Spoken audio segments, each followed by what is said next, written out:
Doctor, we are live now. Yes. Greetings, good evening, everyone. For particular journal club, we are moving into the fourth edition of this particular new term, and I'm just sharing my slides here. Yeah, as you can see, is my screen visible, Karthik? Yeah, visible. Yeah, and it's moving also, right? So here we are. This is our fourth episode of this YOSI Journal Club. This time we have glaucoma as our module, and we are joined by, as you can see, a stellar star cast that we have for today. And the article for this discussion will be efficacy of ab interno revision for trabeculectomy, especially bleb failure after trabeculectomy, using a minimally invasive approach, a prospective study. So we have the concept of publish operation, a call to action, which is one of our taglines that we go with for the YOSI Journal Club. And this was started long back by Sonal Kalia ma'am, and then last term it was with Dr. Nupur and Dr. Anujit, and here we are. This is a new team, the governing council, our president, our dynamic president and his team, as well as we have 20 executive members. Few of us are here, part of this meet as well. We have, I think, 3 or 4 of them for this meet too. And the concept of our YOSI Journal Club is to learn and grow. And we are trying to make sure it covers the YOs, the fellows, the PGs, first year, second year, and the third years as well. And how to learn to interpret a journal article, how to read between lines, help understand even biostatistics for that matter, assessing research literature, defining the problem, the variables, how to select subjects, how to specify the research question, analyze the data with a MAARIE questionnaire. And this is the format that you can see. So we dissect it from multiple angles. We have panelists, we have research expert, a monthly mentor, a presenter, and Dr. Arshi will also be taking on the quiz before we start this. It's more like a pre-journal club quiz.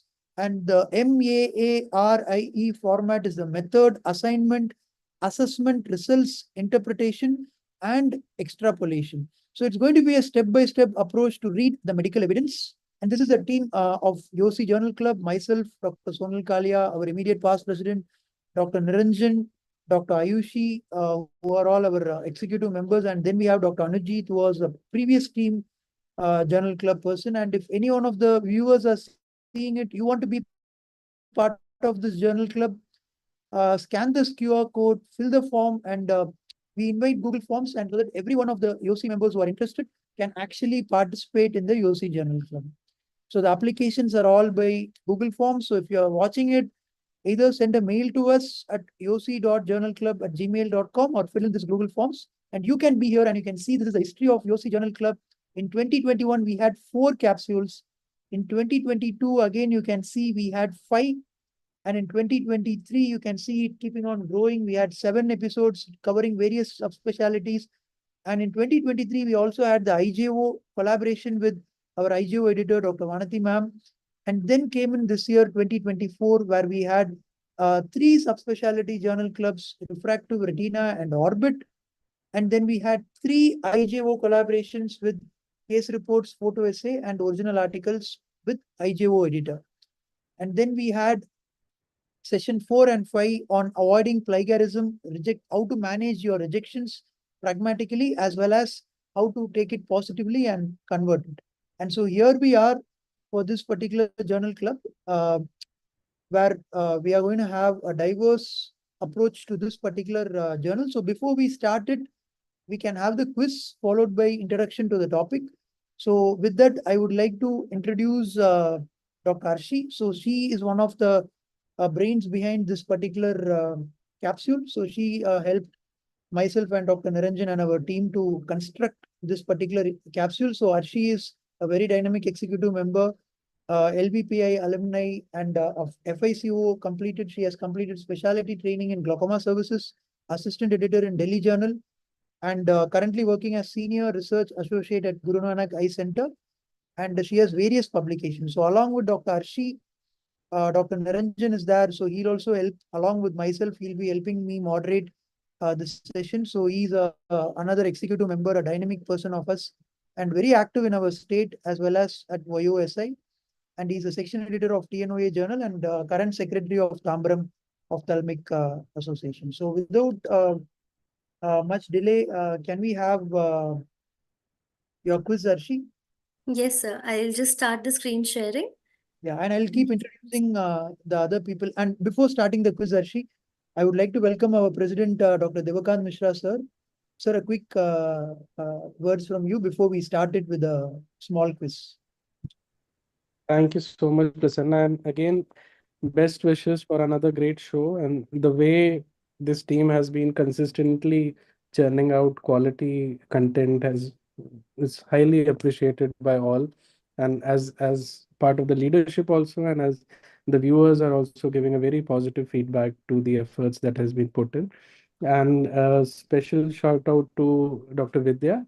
She's a very dear friend and very happy to see her with us today, and look forward to this session, and best wishes to the whole team. Bye. Thank you, Thank sir. you. Thank you, sir. And thank you. And Dr. Vidya is joining us from Indonesia, sir. And we also take this as a warm opportunity to invite her for our YOSICon, which is happening next year from September 5, 6, and 7. So welcome, Dr. Vidya. Thank you for being part of this YOSA initiative. And thank So you, I told her that we are not doing YOSICon without her. So Sure, sir. she has to take a call whether YOSICon happens or not. Yeah. 100%, sir. Thank I you. promise already. Okay. Yeah, yes, Vidya, Dr. Vidya. Yeah, thank you to our President, Dr. Devakant, sir, once again, and to the whole governing council for supporting the ideas and the much time. Dr. Arshi, and over to you for the quiz, and we'll set the ball rolling. All right. Is my screen visible, sir? Yes, Arshi, it's visible. All right. So we'll have almost 10 to 15 seconds per question. Anyone who'll answer first gets the points. We'll also be checking the response on the YouTube. So I'll ask Dr. Niranjan to please take care of the YouTube front. And if, sir, you could look at the chat box, that'd be great. Done, So without done. further ado, we'll get started. Everyone ready? All right. What is the most common cause of bleb failure after trabeculectomy? Early hypotony, episcleral fibrosis, subscleral fibrosis, or bleb encapsulation? Please give your answers in the chat box. So the answer is episcleral fibrosis. I can't see the chat box, so someone else is going to have to help me about this. Has someone answered? Yeah. Dr. Madhavi has Dr. answered. Madhvi's answered. Perfect.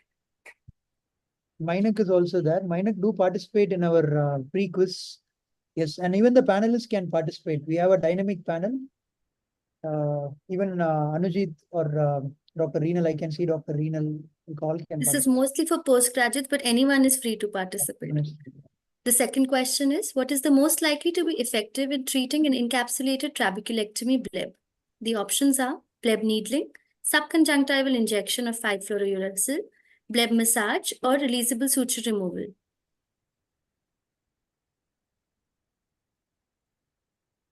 So Dr. Nimrita has answered, Dr. Saiban. I think everybody has answered. Everybody's answered. So the best option here is bleb needling. Yes. Yes. Which is not a risk factor for failure after glaucoma filtering surgery? Iris neovascularization, uveitis, pigment dispersion, or aphakia?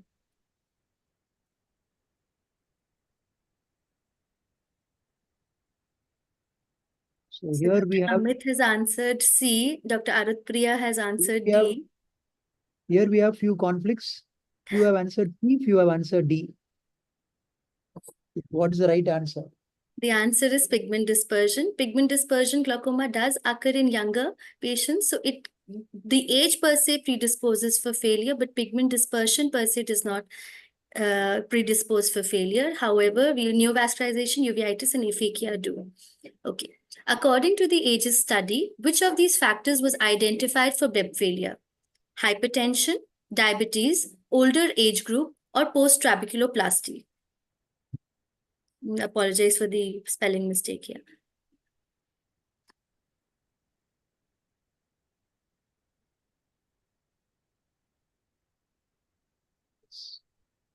Most of them have answered D in the So chat the box here. actual answer is diabetes. They did Okay. not talk about the anti-glaucoma medication or post-trabeculoplasty being factors for BLEB failure. However, younger age group, diabetes, and a higher baseline IOP were. Which of the following have not been described in ab interno BLEB revision techniques? The use of a cyclodialysis spatula, the use of an iris spatula, a 23 gauge needle, or a 25 gauge needle.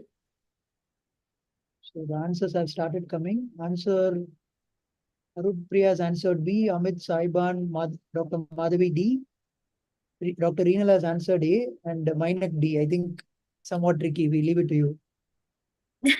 So the answer is a 25 gauge needle. So a spatula, be it cyclodialysis or iris spatula, have been described, and a 23 gauge needle has also been described. We'll also be talking about the Grover-Feldman spatula in the study. However, 25 gauge needles have not been described till now. Thank you so much. Thank you. Thank you, It was Dr. nice to have you all participating. So this has primed us now for the article in question. Yeah, thank you. Thank you, Dr. Arshi, for coming up with this wonderful concept. So the idea of having this pre-quiz for the viewers, especially our young ophthalmologists, is we made sure those 5 questions will serve as a prelude for what is to come, and so that we just brushed up our knowledge before starting. And thank you to Dr. Mainak as well. He's one of our attendees who participated along with our dynamic panel and our moderators, and we have our monthly presenters. So before we move to the next one, I would also like to introduce our team, and we'll have the individual introductions just before they are able to comment. So we have apart from Dr. Naranjan, who's convening, we have Dr. Reenal as well. Welcome, Dr. Reenal. So I would like to welcome the proud alumnus of Shankara Netralaya, a passionate dedication to academics and consistent into research, delivered numerous talks, 21 peer-reviewed publications, the IGO Platinum Award, and she has special interest in photography. I would also recommend you all to see her Instagram page, the Glaucoma Charya, which is one of the most dynamic flash notes kind of a thing that Dr. Reenal is doing. And I also have my co-convener, Dr. Ayushi, as well as Dr. Anujit as well. I can see Anujit here. So Ayushi will be joining us. She's part of the journal club team. Anujit is also part of the team. And he's not into glaucoma, but he helps us with the logistics of all this arranging as well. So he is a recipient of IGO Platinum Award and the TNOA Gold Medal in 2021. And he's currently into cataract and VR, along with 30 plus PubMed Index publications. And he's a section editor, scientific committee member of Kolkata Association and TNOA respectively. Welcome, Anujit. And so with that, we will move to the introduction if we don't have anything on the agenda. So I would like to call upon Dr. Madhavi ma'am, a very dear friend, again, a very dynamic academician. You can see her CV as well. So she's one of the YOs who has done extensively Suchagat and other MIGS in high volumes, especially Suchagat and Bang, followed by Kahoot dual blade goniotomy. And she's also part of the teaching academic in charge for DNB, former academic in charge, and she has won many prestigious grants, and she's won top 5 videos in GSI 2023 and 2024. And she's also been a quality teacher and a finalist in film festival in ASCRS, and she has many number of publications, 30 plus. So with that, over to you, ma'am, to introduce the topic for today, to prime our viewers on what is to be expected, and the introduction of the topic by Dr. Madhav. And thanks, Dr. Prasanna, for the kind words. And thanks, Dr. Ashi and the entire YOSI team for inviting me for this wonderful webinar. So I'll just share my screen and give just a brief intro. So is my screen visible? Yeah, it's visible, but not in slideshow. Now it's in slideshow. Yeah, thank you. So in this YOSI Journal Club, the plan is to discuss on the newer technique of minimally invasive approach, which is ab interno BLEB revision. So as we all know, the current status of trabeculectomy, it has been a gold standard surgery and it still remains the gold standard surgery, and it has existed more than 50 years of age. However, the surgical technique keeps on evolving. So we know that the heart and soul of glaucoma surgery is the blood, and our job starts once the surgery is done, that is the nurturing of the blood. So the most common causes of blood failure, trabeculectomy failure, is associated with blood failure, which may be due to either subconjunctival fibrosis or the subtenon's encapsulation. It can occur in the early period or in the late postoperative period. And what are the options if the blood goes for failure? Either we can go for a reintroduction of AGM, but the problem with this is we have economic as well as compliance issues. When we go for a resurgery, the success rate is much lower, be it trap or be it tube. So the option of blood needling is a good and viable option at this stage. So when we talk about the traditional technique of blood needling, as you can see, the traditional technique involves manipulation of the conjunctiva, and you can see some areas of subconjunctival hemorrhage. So these are some of the problems associated with the traditional technique, and it is also a relatively blind technique. So today's article, we are looking to hear from the other speakers as well. And this wonderful article on ab interno revision of trabeculectomy using a minimally invasive approach. And the other speakers will speak on how to avoid blood failure and explore our armamentarium as well as the current techniques in the management of failing bloods. So I'm looking forward to hearing from the other speakers. Thank you. Thank you, Madhavi ma'am, for this short and brief introduction. With that, I would like to call upon Arshi to introduce the next person on roll, the presenter. Arshi, over to you to introduce the presenter. Yes, sir. So the presenter is a second-year postgraduate student at Guru Nanak Eye Center. She is someone who is very able and is going to be a very promising ophthalmologist. She's currently pursuing her postgraduate at GNEC, which is part of Maulana Azad Medical College in Delhi. Thank you, Arshi. Over to Dr. Mehak Gupta. You are on mute, Dr. Mehak. Thank you, ma'am. Thank you, sir.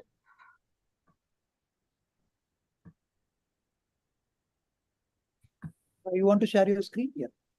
Yes.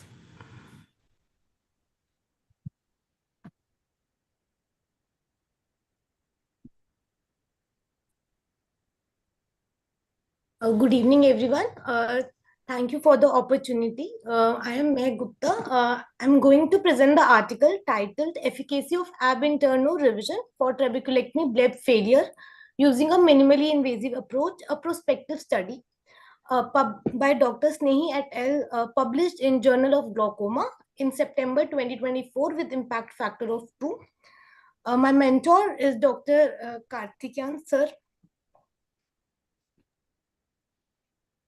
So aim of the study is to evaluate the safety and efficacy of ab interno bleb revision for treating failed trabeculectomy blebs. Outcome, in primary outcome, we checked intraocular pressure and the usage of IOP lowering medications 1 year after the procedure. And in secondary outcome, failure rate and complication. Complete success was defined by IOP 5 to 21 millimeter of mercury without medication, and qualified success as similar IOP with additional medical treatment. So the study was non-comparative case series held at Glaucoma Clinic in PJ Chandigarh with sample size of 23 eyes followed up for 1 year. Study included adult patients with failed trabeculectomy with uncontrolled IOP and patent internal sclerostomy, and excluded the patients on blood thinners, chronic or recurrent uveitis, need for combined ocular surgery, and xylocaine allergy. So in the procedure, 20 microgram of 0.1 mmC was injected subconjunctivally at failed bleb 5 to 10 days before the procedure. On the day of procedure, local anesthetic was given. Inferior corneal paracentesis was made. Injection pilocarpine, 1% was injected. Then Grover-Feldman spatula tip introduced through the patent sclerostomy. You can see the spatula tip. Then the bleb was maneuvered within the bleb to break the adhesions, create microchannels Endpoint was a diffuse bleb with shallowing of anterior chamber. Hyphema, if present, was drained with irrigation and aspiration, and subconjunctival betamethasone and gentamicin was injected. So we can see by ASOCT, before the procedure, there was a sclerosed bleb with no aqueous lake, but after the procedure, we can see the microcyst present with a diffuse bleb and aqueous lakes present. Patients were followed up at 1 day, 1 week, 4 weeks, 3 months, 6 months, and 1 year. At each visit, visual acuity, IOP, number of anti-glaucoma medications, and any complication and interventions, if any, were noted. Descriptive statistics used for demographic and clinical characteristics. Continuous variables were presented as mean plus minus standard deviation. Categorical variables as frequency and percentages. Wilcoxon sign rank test was used to assess the changes in outcome measures. In the result, mean age taken were 59.66 plus minus 14.93 years, and mean age of bleb was 5.35 plus minus 5.4 years. And IOP before the surgery was 23.54 plus minus 10.7, while after the surgery was 15.7 plus minus 6.9. AGMs were 3.99 used before the surgery, and after the surgery it was 1.26 plus minus 1.2%. Complications. So after the procedure, complications were hyphema in 5 eyes, out of which 4 spontaneously resolved, while 1 required AC wash. Persistently shallow AC, for which AC reformation was done. Half Klockar iododialysis, conjunctival buttonholing, and conjunctival microlake, which spontaneously sealed by 1 week. Patients were followed up, and at 1 year, bleb function restored in 82.1% of patients. Procedure failed in 4 eyes, out of which 2 underwent glaucoma drainage device implantation and 2 underwent photocoagulation. At 30 months, 60% patients maintained IOP control. We can see by Kaplan-Meier analysis also that cumulative survival at 30 months was 0.6. Limitations of the study. So there was a small sample size, mixed etiology glaucoma. Anatomical factors like location, size, and morphology of the bleb that make revisions challenging was not discussed. Underlying pathophysiology of the surgical site like complex scarring or extensive fibrosis was also not discussed. And the technique is relatively challenging and requires the use of goniplasty. Author's conclusion. So ab-internal bleb revision is a valuable addendum in glaucoma management, IOP control, and in reducing discrepancy on topical agent for failed blebs. It is a cost-effective procedure using spatula, which has a unique design, allowing for precise manipulation and adjustment of intraocular structures while minimizing trauma. And ideal low-lying posterior bleb morphology is attained. So we analyze the article using process guidelines, which is preferred reporting of case series in surgery 2023 guidelines. According to that, the title was well written, but word case series was not mentioned. In keywords also, case series was not mentioned, which should have been mentioned. Among abstract, introduction, method, outcomes, and conclusion was well written, but in method, it was not written by whom the surgery will be conducted. Introduction was well written, and in the method, registration was done under the principles of Declaration of Helsinki. But in study design, it was not mentioned whether cases are consecutive or non-consecutive. Time duration was given. Among participants, it was not mentioned methods used to ensure the de-identification of patient's information. Rest pre-intervention, patient optimization, intervention, and intervention details were well written, but in the operator's detail, a surgeon's experience was not mentioned. Quality control and follow-up was well written. So results were well written, but severity of glaucoma not mentioned as target IOP depend on it, and complex fibrosis and iris plugging, etc. was also not defined. Outcomes and complications were well written, but method of data normalization was not mentioned. Among the conclusions, they have not mentioned the directions for future research, and patient perspective was also not mentioned. Informed consent was taken, and clinical images and videos were there wherever required, but referencing of checklist was not done. We have also analyzed the article on basis of MARI. So in MARI analysis, study questions were well defined, sample size was inadequate.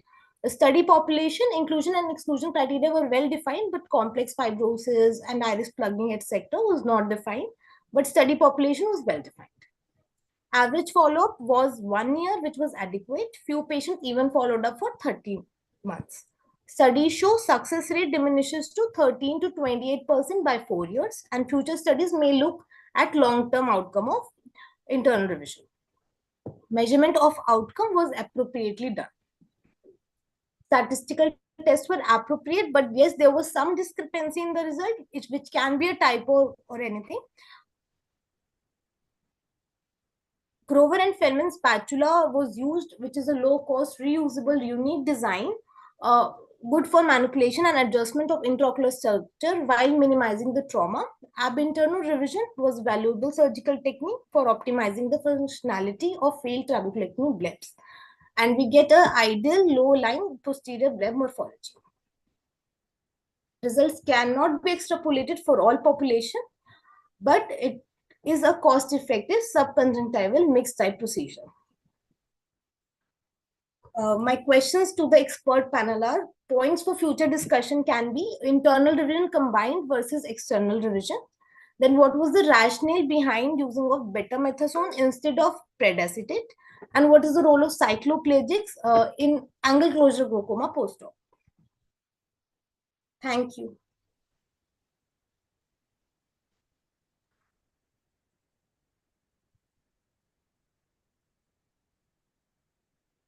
Karthik, you want to add something before we go into the panel? Yeah. Yeah, a very well presented case, Dr. Meher. Just a moment. Thank you, sir. Just a moment. Just a moment, Karthik. I'll just do the formalities. So I'd like to welcome Dr. Karthik. So you saw the presentation. So the presentation was mentored by Dr. Karthik. He's again a dynamic assistant professor currently at JIPMA. He has been an RPC, and at such a young age, he has done 80 research papers and 25 chapters. And he has also published a book on childhood glaucoma with multiple awards to his name. So over to you, Karthik, to have your take before we move to the panel. Yeah. Thank you, Dr. Prasanna and Dr. Arshit and Team YOSI for giving me this opportunity. And Dr. Mehak, this was her first journal club presentation, and she presented very well. And all thanks to Dr. Arshit, who was a real mentor and just a supporting mentor. Yeah. In the article, the certain things is this was the second case series using those, and that's Grover and Grover spatula. They could have done a sample size calculation using the previous data, but they have not done that. And I think they could have compared the internal needling with external needling, and they could have explained more about the morphology. They have included encapsulated bleb and flat blebs. Both don't behave in the same way. So that they could have explained how many patients were encapsulated. We usually think needling, external needling has a good success rate in encapsulated bleb compared to flat bleb. I don't know how is internal needling behave, because it is different approach, and angulation might be difficult as fulcrum is near the ostium. So how much it can extend and everything will be, and there is a bit of it is little difficult to do internal bleb revision compared to the external needling. You have to master the intraoperative gonioscopy, and you have to go from inferior way to see the ostium and go. Yeah, otherwise, this is a good procedure. It has a very good success rate at 80% success rate at 1 year, and around 60% success rate at 2.5 years. This is a good to go procedure and low cost procedure, and it can be definitely tried in patients before going to other surgical procedures. We can try this. internal needling. Yeah. Over to you, Dr. Prasanna. Yeah. If we have any comments for later, I think we'll go with the agenda of the article. Before we go to the research expert and our guest speaker, we'll have a quick positive, negative, and take on the article. I would like to call upon Niranjan to introduce the next person. Over to you, Dr. Niranjan. Thank you, Prasanna sir. Thank you, Dr. Mehak, for the wonderful presentation, and Karthikeyan sir for your remarks. Now we have Dr. Nimrita with us, Dr. Nimrita Nagdev. She is a glaucoma consultant at Arvind Eye Hospital, Tirunelveli. She is a long-term glaucoma fellowship. She is long-term glaucoma fellow at Arvind Eye Hospital, Madurai, and she's presented papers and posters at national and international conferences, and member of several societies like AOS, GSA, and TNOA. She has up to 20 publications in index national and international journals, and she has also won a World Glaucoma Congress Travel Grant in the year 2023 in the month of July, and the Best Paper award at the AOS Midterm Conference, which happened very recently. We are very happy to have you with us, Dr. Nimrita. Over to you.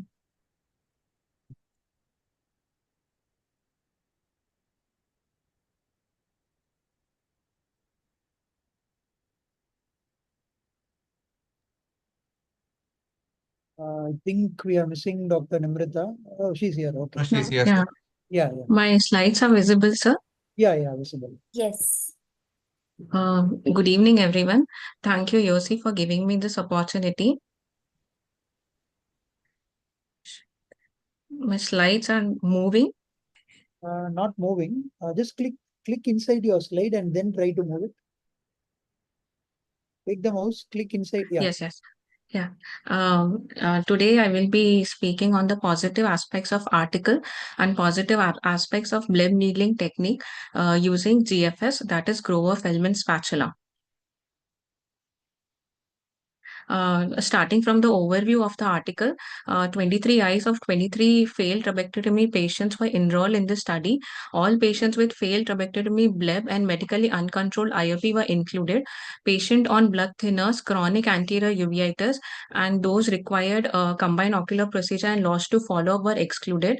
A non-functional bleb was diagnosed based on the morphological features, depending on the flat bleb, highly vascularized, raised dome shape with no microcyst. A proper preoperative gonioscopic evaluation was done to check the ostium patency, and all patients were given mitomycin C 5 days prior to the procedure. At a 1-year follow-up, the mean IOP reduced from 23.54 to 15.7 mmHg with a significant AGM reduction from 3.99 to 1.26. At 1 year, the complete success was seen in 9 eyes, that is 39.2%, and 43.4% achieved qualified success with 17.3% failure rate. A more 31-month follow-up was available in 15 patients, which had total success of 60%. 5 patients developed hyphema, and one of the each patient developed vitreous hemorrhage, shallow anterior chamber, half cloaker ID, and conjunctival buttonhole and microleak. Coming to the positive aspects of the article, it is a well-designed prospective study with a longer duration of follow-up, minimum 1 year and maximum 3 years. And in this, ab interno bleb revision was done by single experienced surgeon using GSF within the eye. The use of preoperative mitomycin C ensured a good outcome with good surgical success.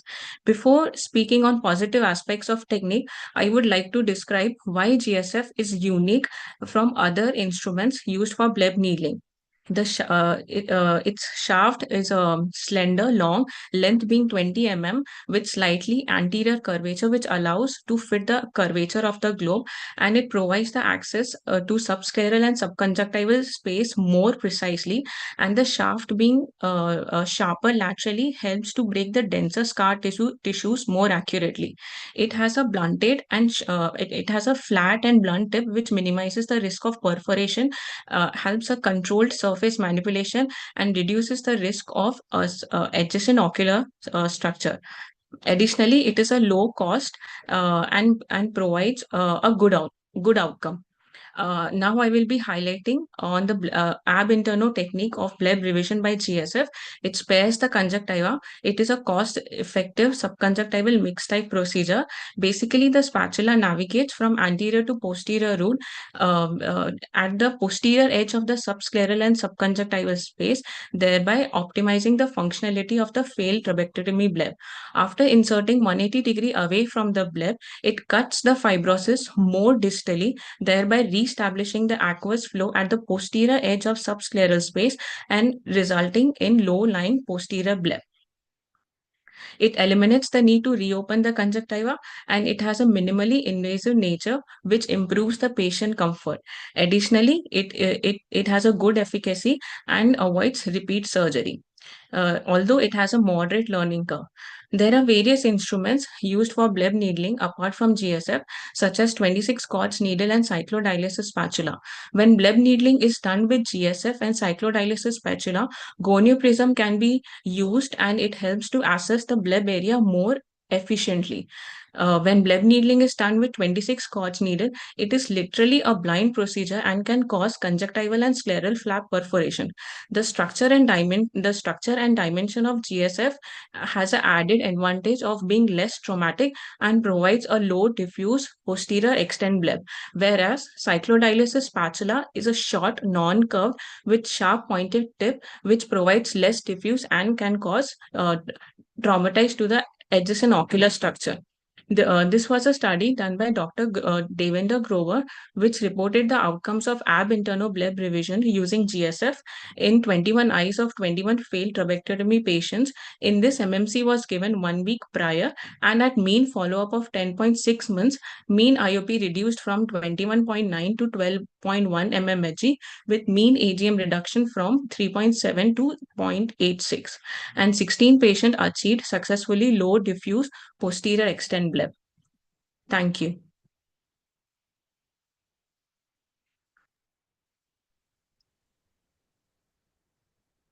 Karthik, any quick comments? Dr. Amit, before we move to the negative aspect of the article? Yeah, I have used this instrument, probably a practical scenario where I would use it is when you have an old bleb and the patient develops a cataract, and if the IOP is not very well controlled, I might I might use this after the cataract surgery. Using it as a standalone procedure, um, needling works. So this doesn't give a very big advantage over a 26 gauge needle. So I would like to do it on the slit lamp with a needle, and we can even go scleral subsclera also with a needle, and it usually works in my hands. Uh, so I don't see a very big advantage, but yes, as an instrument, it is very good. I tried doing it with a direct gonio lens. I could not visualize the ostium with the direct gonio lens. If I probably would have sat on the patient, then probably I would have seen it. But yeah, it's a good instrument. I was just But about to ask you, Amit. I mean, what is that we need to do to? I mean, we all do trabeculectomy at the superior aspect, right? So, how do we tilt the patient, or how do we tilt the microscope, and what is the logistics that we do to? I tried all the maneuvers to Sitting on do a direct. I have the gonio ready, so we can tilt the gonio ready to quite a big extent. But I thought that's probably the best lens if with a chance to see the ostium directly. But it did not work, so I couldn't see it, and so I had to use the indirect lens and then do the procedure. But uh, yeah, the scenario where I would do it is probably when I'm entering the eye for some other surgery, most likely a cataract surgery. Plus, the patient has an old bleb, which is not functioning as good as it should. I can do this. Thank you. Yeah, Thank you. yeah. If the bleb is supranasal, it will be easy if we sit in temporally and do. If it is supratemporal, it will be very difficult. Our hand has to go in some other direction. Most of our And blebs are either absolutely superior or superior temporal. Superior nasal would be the next choice. Yeah. But yeah, let's hope to get a superior nasal bleb and then try doing it. Yeah, directly. one more thing, Aaron. And bleb needling was not a blind procedure. Actually, I can see the flap, I can see the sutures. Exactly, I exactly. can So see the needle. Even my needle goes into anterior chamber. I don't know why people are saying it's a blind procedure. yeah, I- yeah, we can see the needle in hemorrhage the can anterior chamber happen. also on the slit lamp also. It's a risky maneuver, but yeah, we can do that. Yeah, hemorrhage can happen with needling also. From internal needling also hemorrhage can happen. I'm not. Sometimes, just to interrupt there, if bleb is an halogen bleb, so I was doing halogen blebs for a long time before it went out of the market. Some of the halogen blebs used to disintegrate or dissolve quickly, whereas some just remains for a longer time. So those patients, maybe that could be one of the reasons why it was called a blind procedure. I think other speakers and panel can also throw more light on it. Dr. Vidya, Dr. Madhavi. Yeah. Yeah, I also feel the same because not all the blebs look equally like the one. If you can see it well, then it is not blind. But if the visualization is impaired by extensive fibrosis, sometimes you don't realize whether you are under the conjunctiva or under the. Depends on most of the cases I have done is from outside surgeons, long-term fibrosis and all. No, the bleb doesn't feel the same way. Sometimes when we are doing and when we are the same patient is coming to us for bleb needling in the early stages, then I will say maybe it's not a blind procedure. It depends on the bleb. That is what I feel. Okay, so with that, we'll quickly move to the next agenda, the negative aspects. Before we can have another good panel discussion, I can see Dr. Anujit. Can you invite the next person to talk on the negative aspects of the article, Dr. Arun Priya? Absolutely, sir. Thank you very much. It gives me great pleasure to invite Dr. Arut Priya. She's an experienced ophthalmologist with 10 years of experience in advanced eye care services with special interest in glaucoma, cataract, neuro-ophthalmology, and research. She completed her MBBS from JJM Medical College, Davangere, Karnataka, followed by her DO from Coimbatore Medical College and her DNB from Lotus Eye Hospital, Coimbatore. She subsequently completed her fellowship in glaucoma and research from Satyan Eye Care, Coimbatore, and she's presently a senior consultant ophthalmologist at Shanti Social Services, Coimbatore, and consultant ophthalmologist and director at Sanvi Eye Care, Coimbatore. She has numerous research, and her dedication research has demonstrated a rigorous investigation into nuances of eye diseases and surgical outcomes, has 10 published papers with a number of high index publications. With that, ma'am, I invite you to speak about the negative aspects of the article.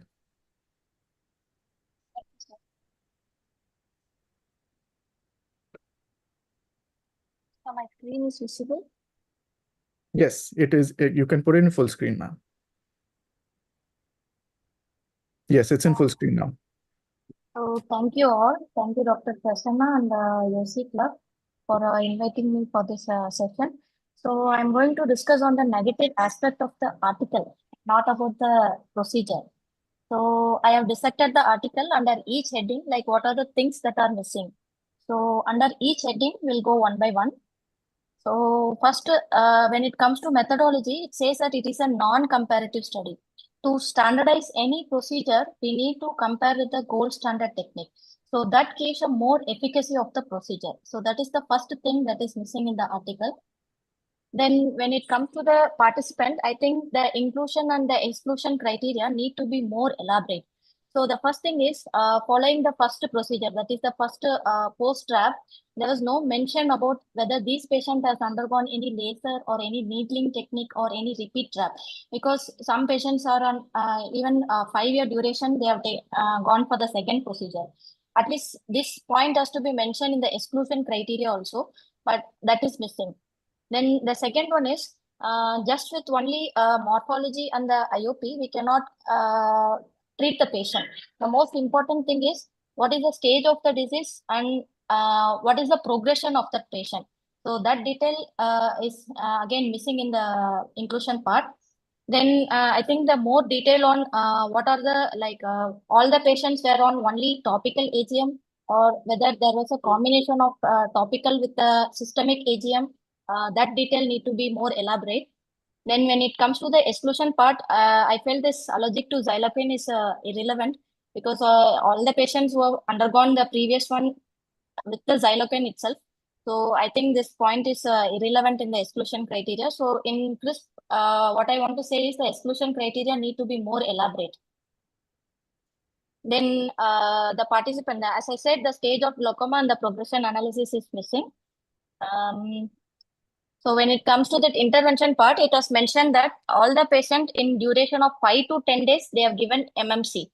So, but the previous speaker has mentioned it's just 5 days. If it's just 5 days followed for all the patient, it's well and good.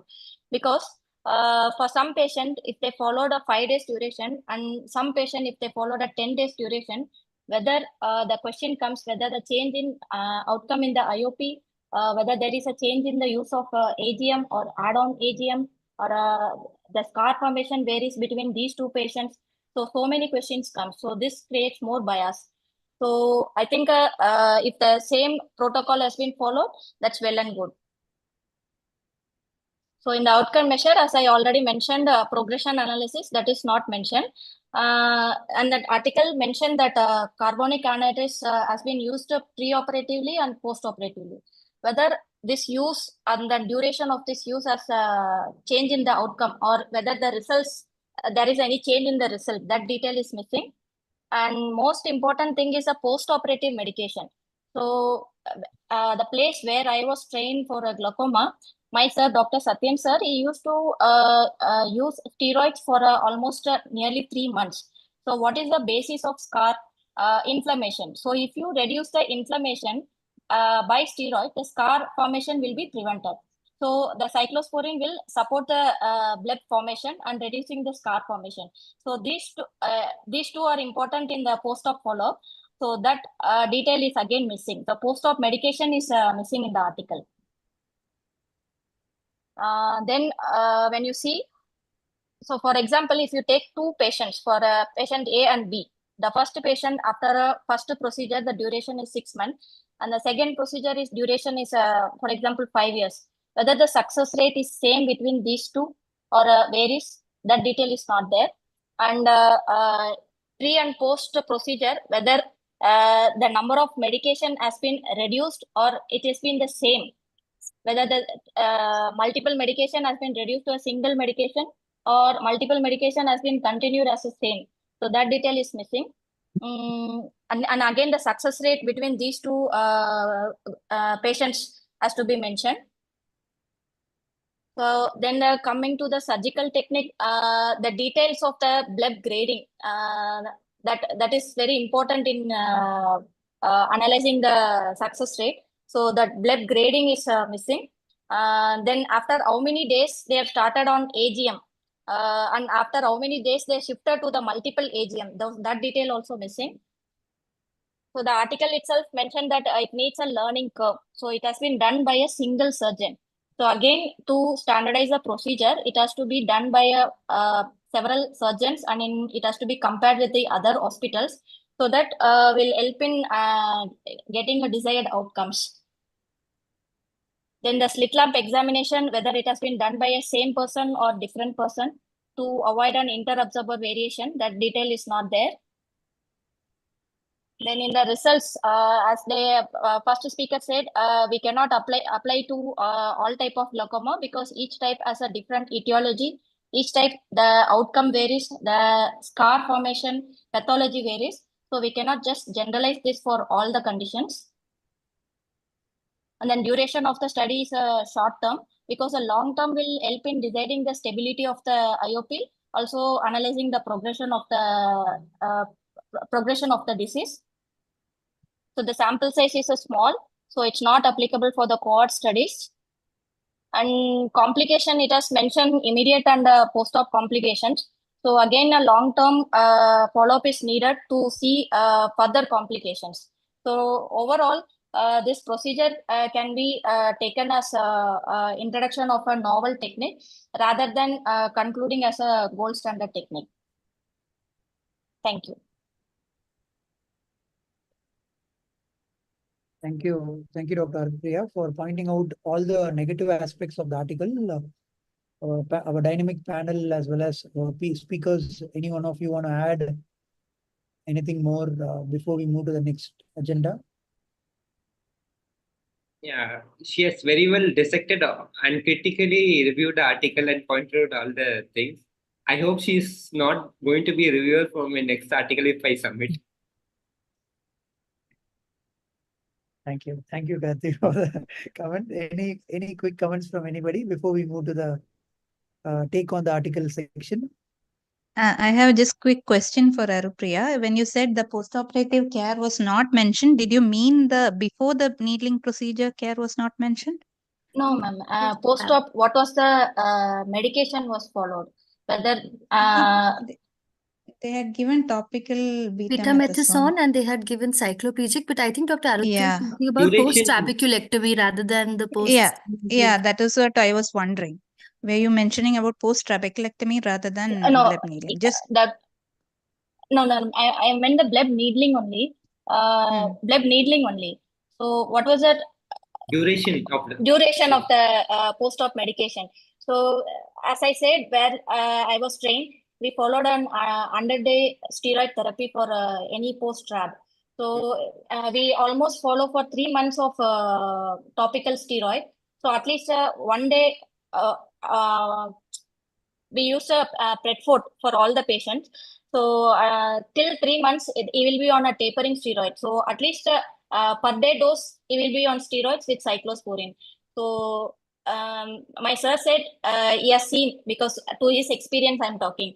So he said that patients who are on long term with a steroid therapy, they have a good outcome. Whether it's a TRAB or MIGS also, it's applicable to the MIGS also.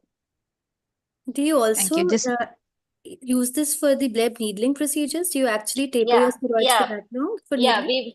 we followed for the needling also. Is that the true same thing for you, Dr. Madhavi, Dr. Amit, Dr. Sahiban, Dr. Kartiki? Yeah, we do give topical steroids even after bleb needling. Dr. Arunpriya, how long you go for topical steroids after needling? Same protocol, madam. Same protocol. 2 months. 3 months. 2 to 3 It's months. called a 100-day steroid therapy. So at the 3rd month, he will be on 1 day. For 10 days nearly, he will be on per day dose. So we start with 6 times, 5 times. So it will end till 3 months. For needling, we give lesser duration compared to trabeculectomy. And what do you do in case if they are steroid responders? How do you? As of now, we didn't get we didn't get. Yeah, cyclosporine addition was a good idea. I never thought of it. It's a nice thing. I will So also. cyclosporine is actually a good combination with steroids. Okay. I think you can do some studies and publication using cyclosporine as adjuvant. Okay. You can retrospective studies. You can take it and retrospective cases. You can do and analyze and publish. Okay. Sure. Dosing for cyclosporine, how often do you give? Like duration and depending upon the percentage. So if it is a 0.01, we use it once. Hello, am I audible? Yeah. Go on. Hello. Yeah, you are audible. Yes.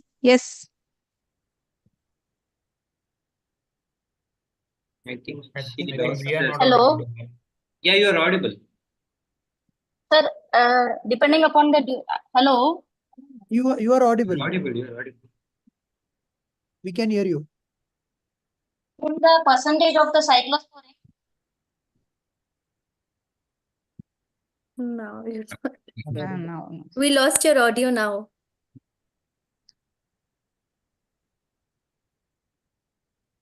I think we'll try to get her back at the end without much time, we'll move on to the next agenda. I would like to call upon Dr. Reenal to introduce Dr. Sahiban, who's going to talk on her take on the article. Over to you, Dr. Reenal. Good evening, everyone. It's my honor to introduce my mentor, Dr. Sahiban Sethi, a very young and dynamic glaucoma surgeon from India. And I fondly like to call her the MIGS Queen of India. So Dr. Sahiban is currently working as the cataract and glaucoma surgeon at Arunadaya Deseret Hospital at Gurgaon, Haryana. She has been trained for a glaucoma fellowship at Shankar Netralaya, Chennai. And she has also received a diploma from Fyodorov Eye Institute in Moscow, Russia. She is a gold medalist in ophthalmology. She has won several awards. The notable ones are the Developing Country Eye Researcher Award at ARVO, the International Hero Award at AIOS, and several film festival awards at APGS, and so on. She, as I mentioned, she is one of the pioneers of MIGS in India. She is the MIGS Queen. She has held several workshops and she's also running a very good training program, training all the young glaucoma surgeons for MIGS. That's a incredible thing she's doing, and she's also passed on her this thing to the overseas candidate, and she has more than 15 publications in peer-reviewed journals, several book chapters. She's a section editor for TNOA Journal of Science and Research, and is also a reviewer for IGO, BMJ, and the Curious journals. Welcome, Dr. Sahiban, and we would like to invite you to discuss about your take on the following article. Thank you so much, Reena. That was really sweet. I didn't really deserve everything that you said, but thank you so much. I think you're a true friend and you've spoken like a true friend. So, good evening, everyone. And I'm grateful for being invited over here. It's exciting. I think the journal in question was really interesting for me to read.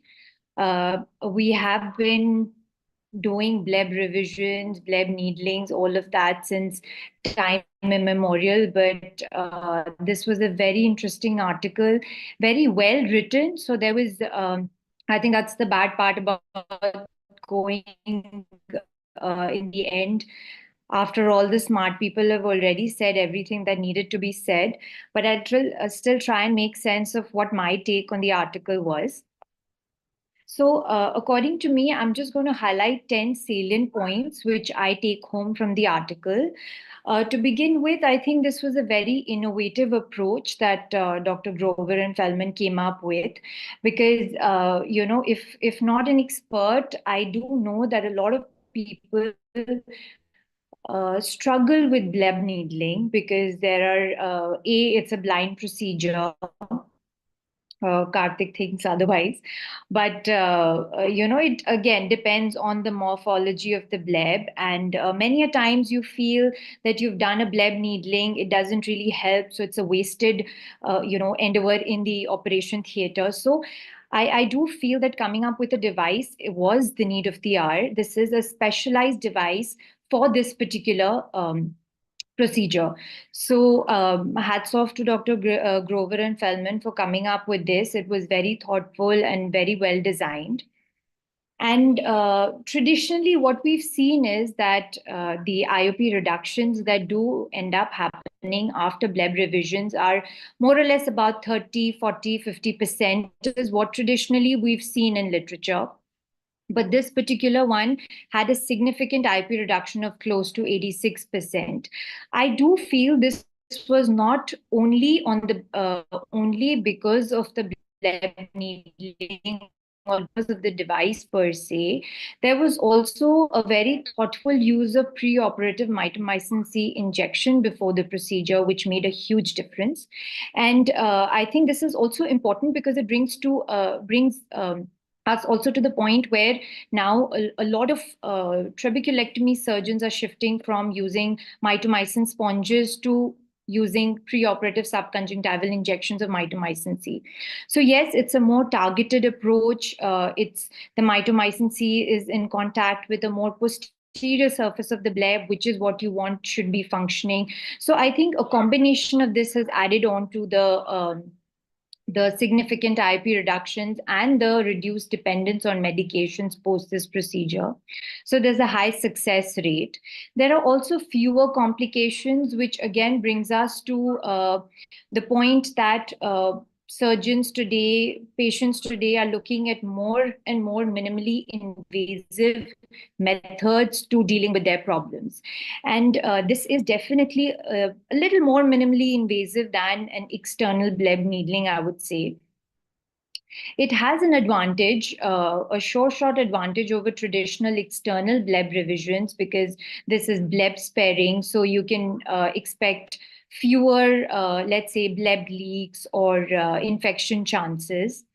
And this has a long-term potential. It's shown us good results at the end of 1 year, which is, I think, 1 to 5 years is a fair enough time for a bleb post-needling to even be functioning before you are seeing yourself augment the anti-glaucoma medications all over again. As far as the cost effectiveness and accessibility is concerned, I'm not really convinced. Because this does have a learning curve. It does require more instrumentation than what traditionally has been done for bleb revisions. So just while we are on the topic of is it being cost effective, let's understand that it costs about $250 USD.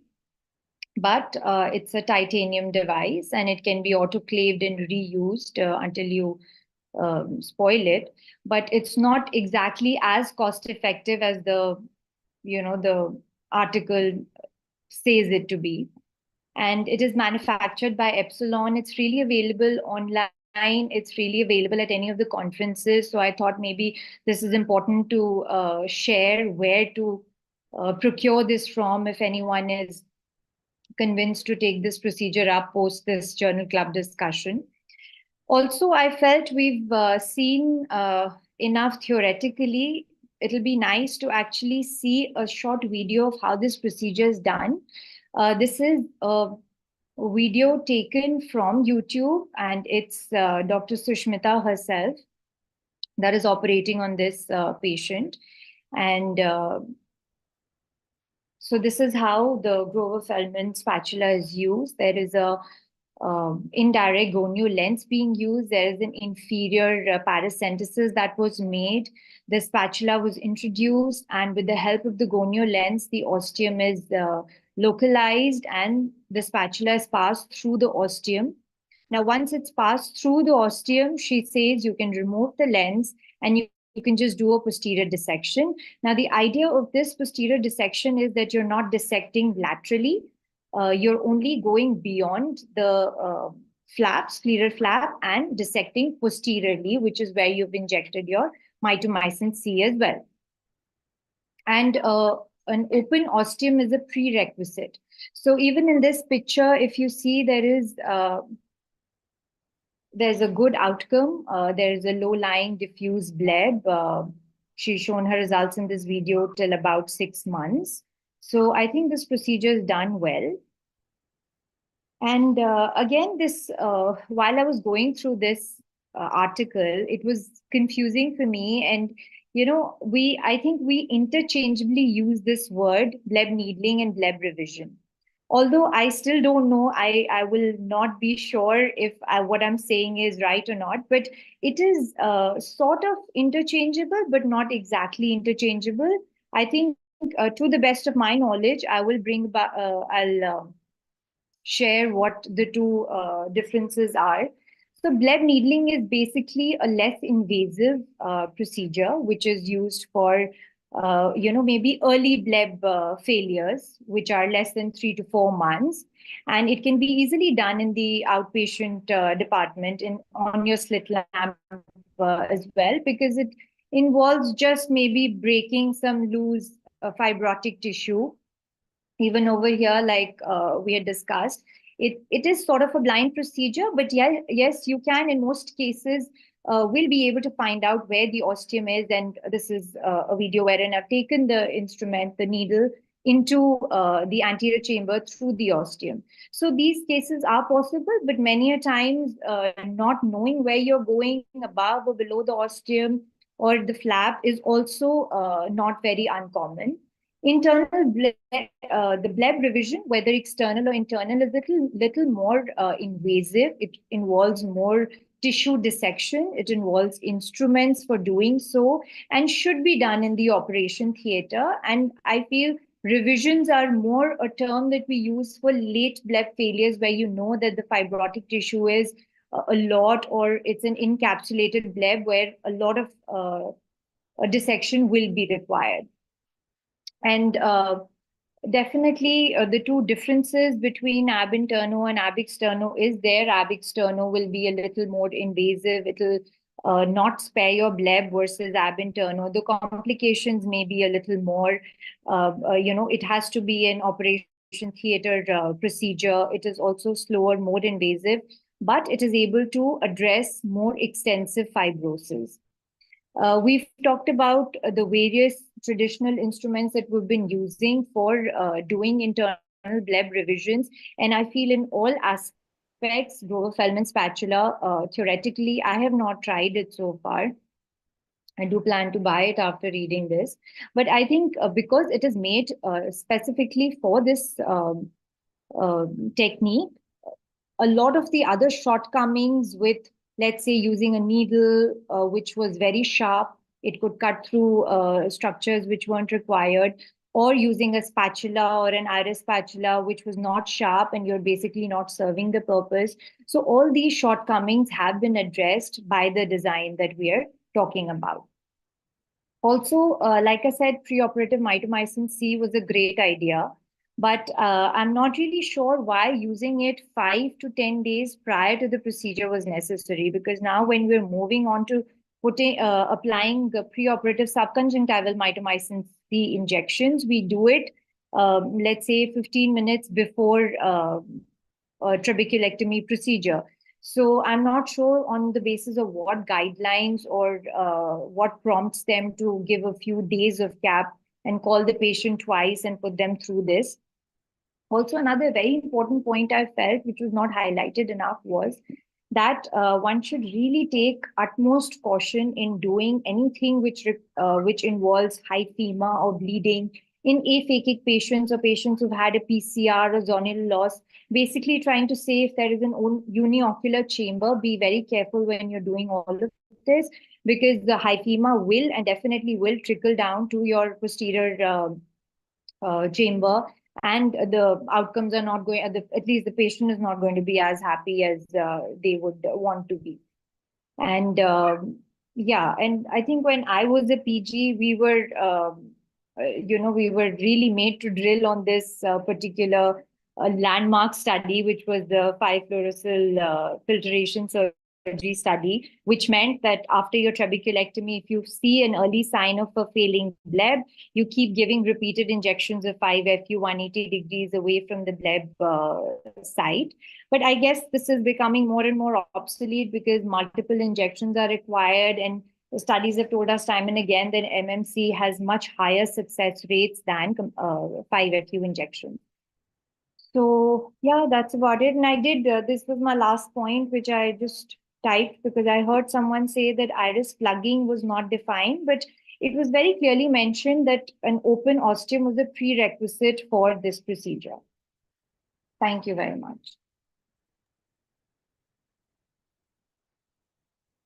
Thank you. One point, Dr. Saiba, I think it's available at a much cheaper price now. I bought it for just 3,360 rupees, and from Epsilon itself. So oh, really? it's not $250. Under the name of the GFS spatula, sir. You told them it's the Groven-Feldman and they still get. Yeah. No, I found out it was for much more. Okay, thank you. I have I'll send you the number. Amit is visiting us. Yeah, I have a quick Don't send us question. a number, send us the instrument. Anyway, Sure. Saiban and Amit, a quick question to both of you. I think you both of you have inspired many YOs to take up mix, including me. At this point, I also totally agree with Dr. Reenal's introduction. We have the king also with us from Saudi. Amit is also here. So thank you guys for making YOs do MIGS and we all followed your footsteps. And a quick question, in one of your videos, Saiban, do you think by using an indirect gonioscope as shown by ma'am in her videos, I think me and Amit and others were having this discussion of tilting the patient's head or the microscope and finding it difficult. I think would the message to the viewers be do maybe with indirect gonioscope for this instrument that we are using, the bleb needling ab interno? Do you advocate using it using an indirect gonioscope? I mean, your take on it, you and No, Amit. I don't think it's going to be possible with an indirect, with a direct gonioscope. It has to be done with an indirect gonioscope because you can't tilt the position of the patient. They have to be coaxial. You can't be doing this procedure with the eye turned in any other direction because the spatula is designed in such a way that it follows the curvature of the eye and goes in, and you need to dissect it. So I think, if let's say you're a right-handed person and you're operating on a patient's right eye, okay, so you'll be holding the lens with the left eye and the superior stoma will be visible inferiorly, and you'll be going in with your right hand from the inferior aspect to the superior aspect. It sounds easy. Now, when you're doing the same thing with the left eye of the patient, you will be, again, let's say you're sitting temporally, you're holding this thing with the right hand, you may have to go in with your left hand through the inferior paracentesis incision and then go in. Now, the good part is that the struggle is only till the point you bring the spatula out of the scleral flap. Once you bring the spatula out of the scleral flap, now the reason why it's blue, it's made of titanium and not steel, is that you will be able to see it under the conjunctiva. And once you see the tip of the spatula under the conjunctiva through the scleral flap, because you're not supposed to go on either sides of the scleral flap, you're supposed to cross the scleral flap and go beyond it.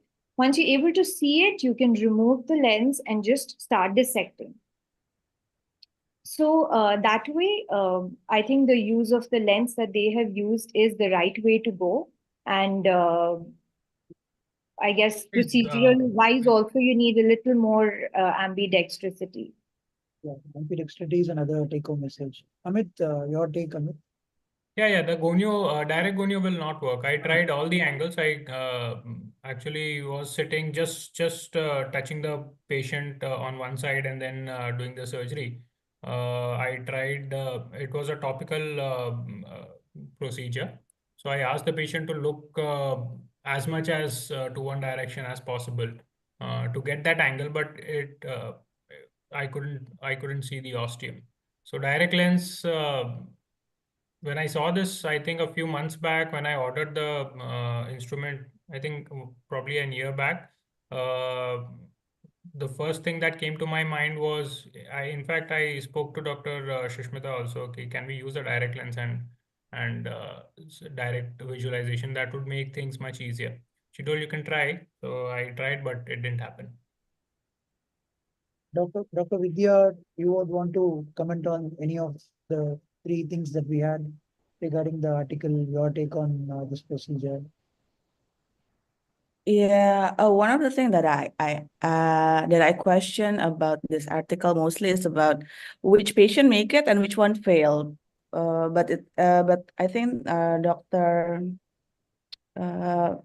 Dr. Arut, I think already said that in the negative aspect of the paper, because we can see that most of the patient within this journals has actually have a pretty good bleb for a good period of time. Like for the POAG and PCG, it has like 5 years before then they do the AIBR. But then for juvenile ones and the aphakic one, it's very short success before they have to do it. So I kind of want to know whether that has an effect. And I also did try in Indonesia. We actually did have experience in actually doing this, but using a visco needle. So we tried to do it not dissect it manually, but using a viscoelastic cannula to try to open up the space under the sclerostomy. But of course, it's because now I rather do it like superiorly, so it's very hard to actually get it. And as you know, some gonioscopic lens, like it is designed to be held by your left hand.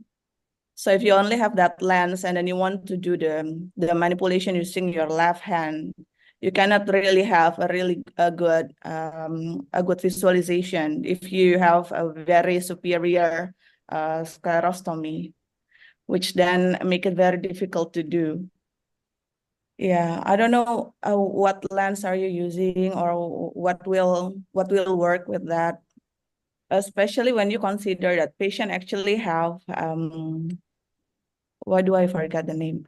Like the oculomotor where it will change when the patient is supine versus when the patient is up.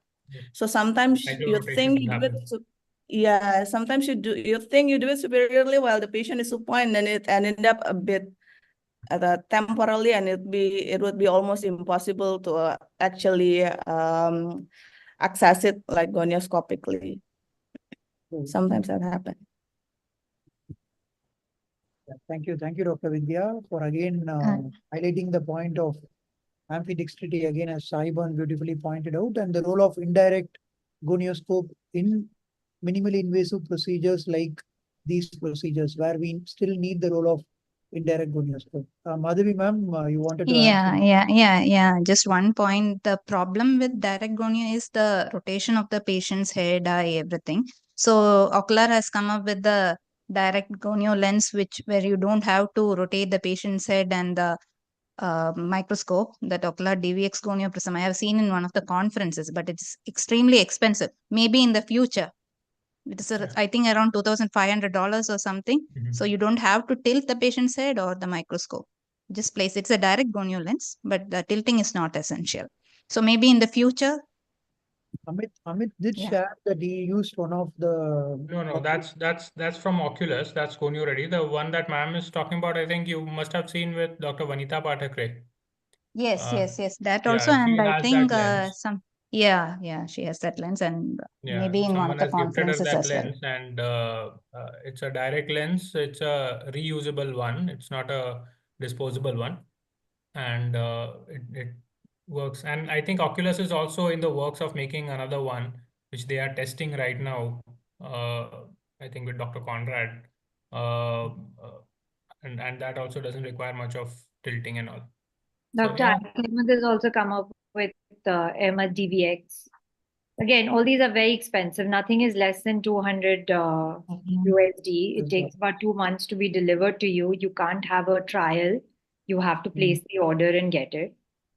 So yeah, 200 plus 200 Grover Feldman. So 400 USD is the procedure of this bleb needling. Just to add on to that, I think the TVG lens, I have a TVG lens. It's trans-volt gonio lens. It's also quite expensive. But with that lens, what I have experienced is there is a clet ring. So that clet ring docks the eye. And even after giving a block, I'm able to move the eye, and you can actually move the eye in whichever position you want. So though I have found it difficult to do this procedure with that, but I feel with certain postures, I think we'll be able to use those lenses as well. But there are so many lenses, but TVG lens is another one that I feel might work for these procedures compared to the disposable ones where we don't get the luxury to, move the eye or dock the eye. And, so with that, if there are no further discussions, I think we'll move to the next one on the agenda. I would like to call Dr. Arshi to introduce our research expert for the next talk on research expert of this particular article. Thank you, sir. It's an honor to actually introduce Dr. Amit Pandey. Sir did his MBBS from Surat and his post-graduation from Mumbai and Bangalore. Thereafter pursued the cartridge also has to be there. And if you are using I can hear someone in the background. like Proceed, Yes, Akash. he completed his glaucoma fellowship from Shankar Nethralaya, Chennai, and is currently a senior glaucoma and cataract specialist in Medical City and Armed Forces Hospital at Muscat in Oman. He's an ex-senior consultant from Center for Sight in Surat. He was the first surgeon in India to implant a iStent Inject W, use Oculus Gonio Ready, and to perform live surgery of iStent Inject W. The first surgeon in Gujarat to perform the ACP and perform excisional goniotomy with the KDB glide. He has multiple publications and numerous presentations in prestigious national and international journals and conferences, and is also a reviewer for the Indian Journal of Ophthalmology. It's a welcome to have you, sir. As aptly said, you're the king of MIGS, as ma'am is the queen, and we're all humbly following all of you. We are lucky to have both today. Yeah, over to Amit, again another dear friend for his talk. Thank you for that introduction. No king queen यार मरवाओगे तुम लोग, है ना?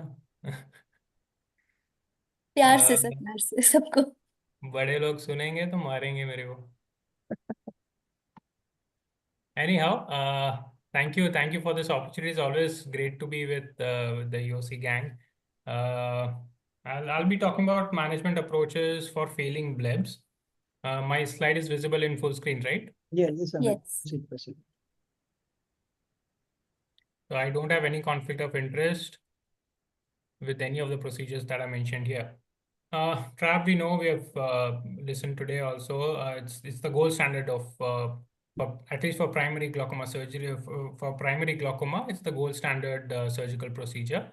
The success rates are very high in the usually in the first few years, and after that it decreases quite drastically, especially in cases of secondary glaucomas.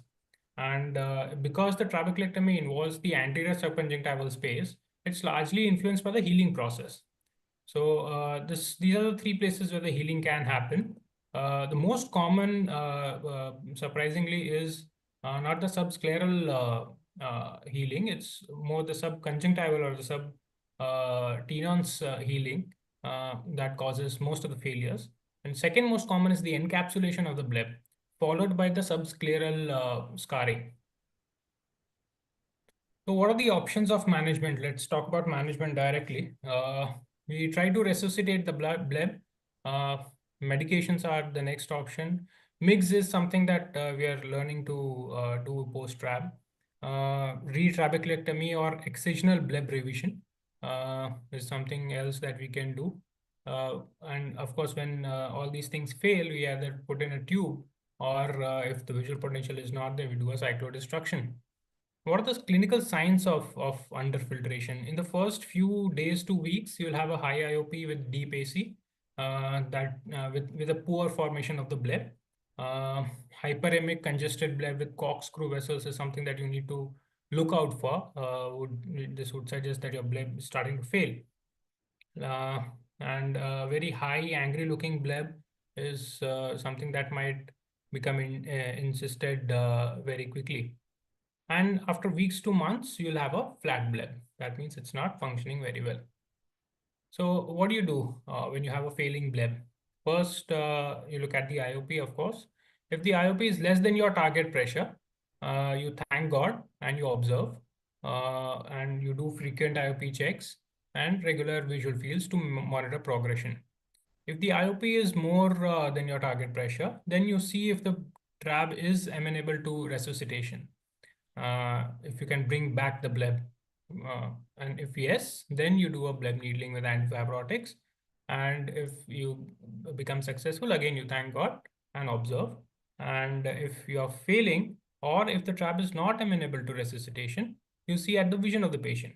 If you have useful vision, if the patient has useful vision, then you try salvaging the bleb, salvaging the eye with medications, MIGS, retraps, the points that we considered. And if no, then we look into cyclodestruction. So coming on to the management, if the ostium is patent, the first criteria is the ostium has to be patent. You do, and it's an early post-operative period. You start off with digital massage, digital pressure. Then there is sequential suturolysis or removal of the sutures, if it is a releasable one, and needling with 5-FU or mitomycin. And if there is blockade of the stoma, you can try yagging it. So I was told to make this presentation a bit more looking into the articles that are there in the literature. So I found this article on digital massage. Not much is there in the literature about digital massage per se post-trabeculectomy. So this article they did uh, ocular digital massage 3 to 4 times a day in 20 eyes post trabeculectomy where the IOP was not controlled, and compared with patients who had IOP controlled after trabeculectomy.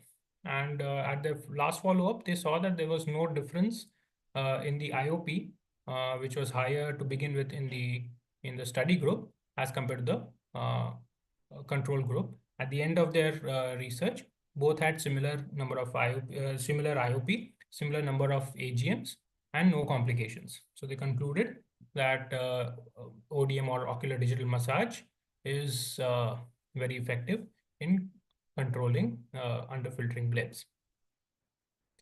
But not everything is ideal. This case report from India highlighted a case where they had a massive intra-bleb hematoma and hyphema following ocular digital compression.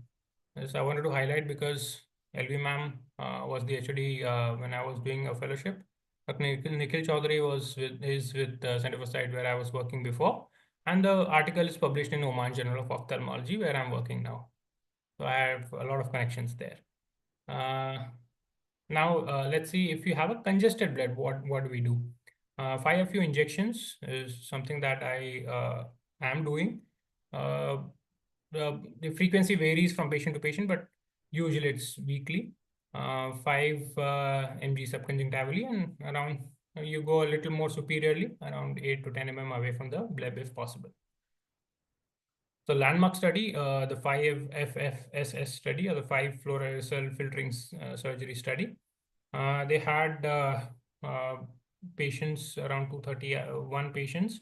Most of them were aphakic, which is one of the worst kind of glaucomas that you can handle.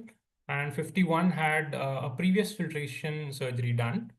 So a second surgery, this is about a second surgery. So very bad kind of glaucomas, aggressive kind of glaucomas, where they give a lot of injections. They gave 2 injections per day for the first week, then 1 injection per day for the next week, and they followed for 5 years. Success was definitely more with the 5FU group, almost double, more than double of the control group.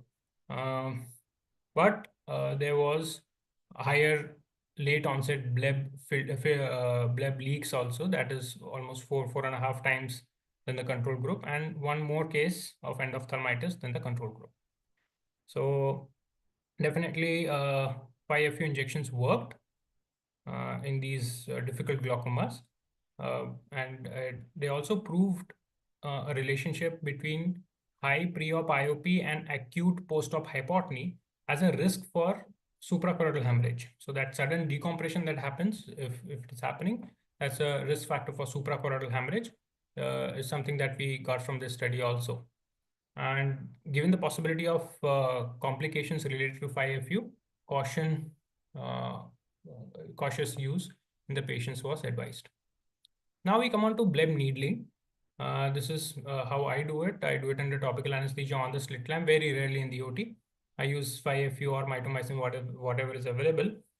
I usually use a 26 gauge needle bent at around 45 degrees, and needle entry should be around 1 to 2 mm away from the bleb margin so that we don't cause a bleb leak later on.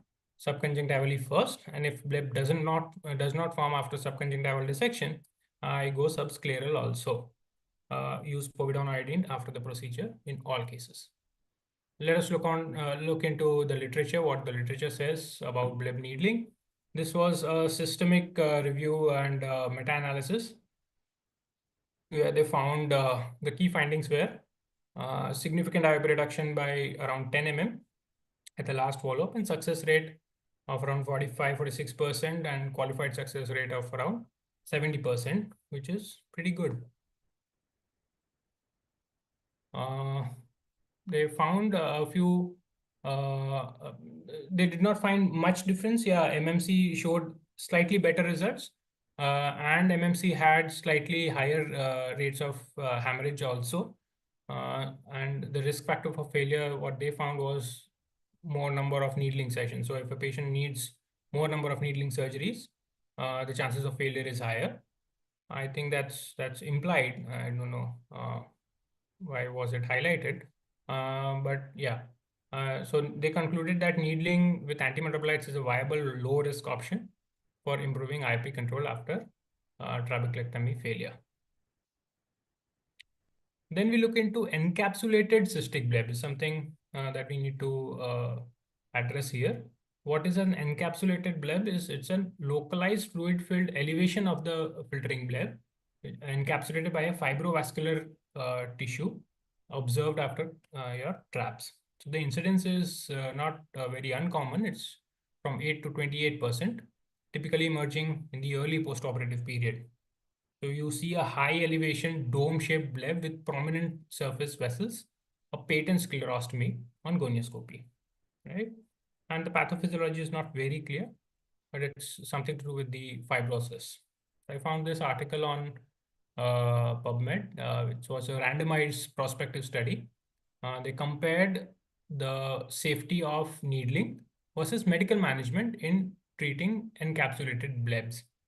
And they found that the success of needling was just 7% and 57% qualified success, whereas medical management was successful in 90% of cases. Medical management with digital pressure is recommended as the initial approach for encapsulated blebs, and needling and surgical revision should only be reserved for cases unresponsive to medical therapy due to higher risk and potential complications. Another study for encapsulated filtration blebs was again highlighting the fact that medical management works in majority of these patients, and frequent monitoring in the first 2 months post-surgery we need to do before to detect these encapsulation quickly. An old study but very relevant study by Mandal sir also looked into the surgical revision of blebs and encapsulated blebs particularly. So this is excisional bleb revision, where you excise the encapsulated tissue and then forward the posterior conjunctiva to cover the area. He also concluded that conservative management is highly effective in encapsulated blebs, and MMC augmented excisional bleb revision is a safe, effective option in cases unresponsive to medical therapy. So we need to start medications first and then think about any surgical intervention. So most common option is to simply restart your ocular hypotensives, and if this frequently is sufficient in most of our patients. And to optimize this topical therapy, remember to carefully to explore the past records of which drugs were effective, was best tolerated by these patients before your trab, and avoid medications like brimonidine if the patient has had an history of allergic reactions in the past, and try preservative-free medications to decrease ocular surface disorders, because this would make things worse. Your failing bleb would fail even faster. MIGS is something that we are trying now in post. I think I have 15 or 16 eyes where I've done a MIGS procedure after filtration procedure. And in certain scenarios, a cautious trial of MIGS can be given before retrab or tube surgery, especially when the reduction of IOP needed is not very exorbitant, especially in one-eyed patients, in very old age patients where the life expectancy is not that long. Extensive conjunctival scarring and scleral thinning has happened. A high risk of hypotony in high myopia young patients, or hypotony after the previous surgery was noted. And diligent counseling of the patient is very important. I'm not going to go into too much details of it, but I found just one good article on iStent inject as a reasonable alternative procedure following a failed trabeculectomy, where they saw a failure rate of around 27%. And they concluded that iStent could be an effective treatment for reducing the IOP in glaucoma patients after failed trabeculectomy. but ongoing medications may still be required to prevent progression. This was with a Zen implant. Zen implant is not available in India, so I'm not going to go too much into details of it. And lastly, we can do a glaucoma drainage implant. We all know about the AGB, the ACP, the ADI, and now the PAL as well. And landmark study comparing tube versus a retrap in patients who had a previous trap was the TVT, not the primary TVT, the second one, the other one, where they did a trap and compared it with Barwelt in 212 eyes and followed them up for 5 years. And they concluded that the tube surgery demonstrated higher long-term success in IOP management with lower failure rates as than retrabeculectomy, suggesting it is a viable option in patients with previous ocular surgeries. To conclude, every early post-operative management of the bleb is crucial in ensuring long-term success of your trap surgery. Bleb massage, antifibrotic injections, and bleb needling are weapons in our armamentarium to fight against scarring. And a trial of bleb needling with antifibrotics can be given even in old traps before you plan a resurgery. I've had, to my surprise, I had patients, a 10-year-old bleb also coming back to life with just needling. 2-3-year-old blebs also we have revived just by slit lamp needling, and it's a boon for the patient. Medications, ab interno bleb revision, like we discussed here today. MIGS, retrap, and glaucoma drainage devices are methods of managing uncontrolled glaucoma after your failed trap. Thank you so much. Thank you, Amit. Can you stop sharing, Amit? Yeah. Any quick comments from our panel, Arshi? Arshi, Dr. Saiban, Dr. Madhavi. Thank you, sir, for that comprehensive lecture. It really helps when you put in perspective exactly what to do when you have an early bleb failure, stepwise approach. Like you said, start with a bleb massage, thereafter go after releasable sutures. If the glaucoma medications don't work, then go for something more invasive. And as you said, digital massage, so like you spoke about that report in Oman Journal, we had a similar patient that post-massage, they had complete high fever actually, and it took a really long time to resolve, and this patient had very good vision. So it was very difficult to counsel the patient as to why she had loss of vision suddenly after the digital massage. However, initial cases, if the sclerostomy doesn't bleed, and I've seen a lot of times that when you're doing massage on the slit lamp, that you'll have fresh ooze from the sclerostomy. In such patients or patients who have been on blood thinners or have heart disease, probably can avoid digital massage. I would look forward to comments from the panel as well. And thank you again. Yeah, of course, before advising digital massage to the patient at home, we have to analyze how the bleb is reacting to massage on the slit lamp first by doing it yourself. If it's a very fresh surgery, especially if it is forming just by a little bit of massage, I will not advise the patient to do it at home because you don't know how much they are pressing and how they are pressing. So only when after a lot of pressure from our side for 10 seconds, like we do, if the bleb is forming in a controlled manner, is when I would suggest the patient to do it 2 or 3 times in a day at home by explaining them how to do it on the other eye also, because we have done it on the slit lamp, so we don't want to press it too much at one go. So I teach them on the other eye how to do it and ask them to do it 2 or 3 times in a day. Also, it's a good idea if we ask the patient to demonstrate the bleb massage in front of us True, in if the they are OPD. doing it or not correctly Yeah, when they come for a whether follow-up. doing correctly or not. Yes, yes. Okay.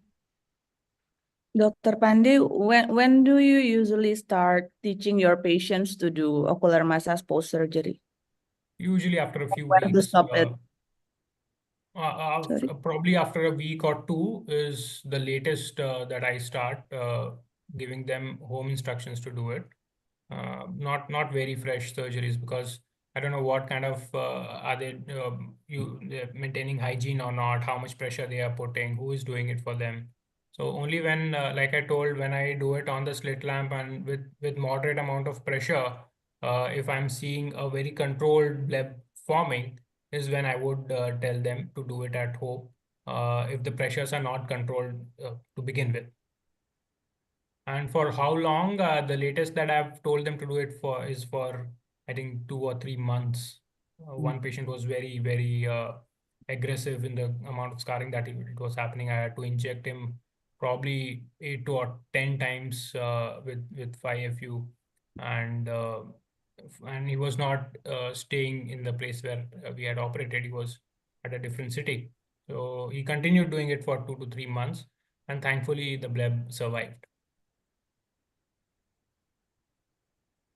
I have a question for the entire panel. So when do you suspect steroid response versus failing bleb besides the microscopic characteristics of the bleb? If you don't have corkscrewing or early flattening or encystment, what makes you actually look for steroid response? Do you tend to taper in most patients when they have a spike at a follow-up visit? See, bleb, post-trap steroid response is not a very big problem, because how much the pressure is rising, the trap would take care of it. The aqua starts draining accordingly. If the pressure increases, your trap, if it is working well, it would drain more. So it would sort of overfilter, right? In very early stages of post-trabeclectomy. That's not a very big issue and that's why I think we don't see much IOP spikes because of steroid response in the early post-operative period. But yeah, if the bleb is nice and diffuse and still the IOP is very is increasing, is where I would and there's no other problem, no inflammation, nothing like that, is where I would suspect the steroid response from happening. But I would manipulate my bleb more to decrease the pressure rather than quickly taper off the steroid, because quickly tapering off the steroids might make it worse. Okay, sir. Dr. Nimrita also has a question. Yeah, Dr. Nimrita. Dr. Amit sir, how early and how late bleb needling you have done in patient? In how much duration? Earliest, if within a month also I've done needling. Definitely within after a few weeks also I've done needling. And needling could be like subconjunctival, and if I'm giving an injection 5FU, I would try to needle a bit if the IOPs are very high in the early post-operative period. I was under the impression for a very long time that old blebs will not come back if we do a needling, and I think there's a lot of discussion on the GSI platform, and I tried one after it was 10-year-old bleb. Like I told, I did needling and it came back to life, and the pressures were very well controlled for a very long time. So that changed my perspective of needling. Now, if we are planning a resurgery for that patient, and if he has an old trap and the ostium seems to be patent, I would definitely give one shot of needling on the slit lamp before I post that patient for a resurgery. Okay, sir, thank you. And sir, how do you decide which antimetabolite to use, MMC or 5FU? MMC is for bleb definitely needling? better. It's definitely better. A low dose MMC at I think 1/10 of what we use in intraoperatively is something that many people are doing. I'm a bit lazy to be very frank. And a 5FU we just remove from the vial and then inject. It's easy to make. It's easy to inject. No dilution, no nothing.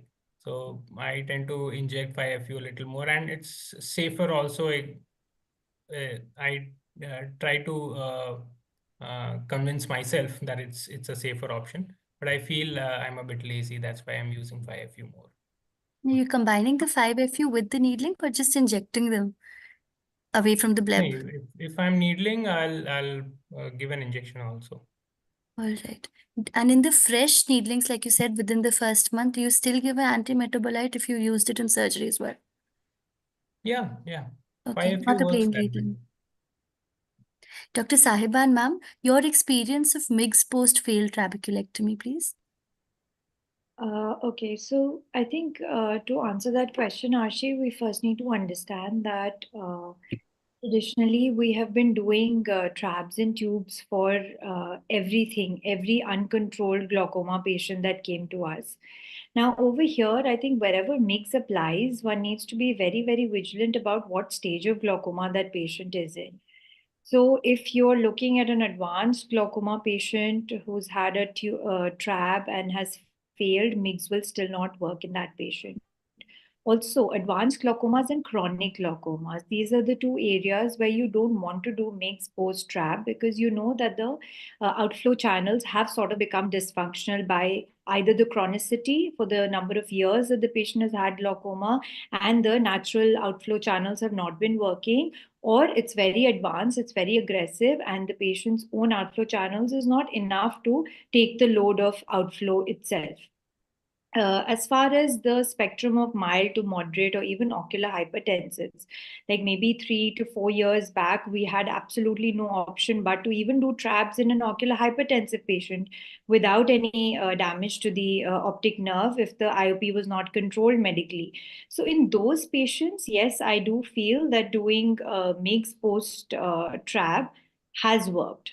So, just to give you an example, there was this gynecologist who had a corona-induced uveitis that was an ocular hypertension. She was also a steroid responder. She underwent a trab. Within 5 months of trab, she had to be reintroduced with anti-glaucoma medications.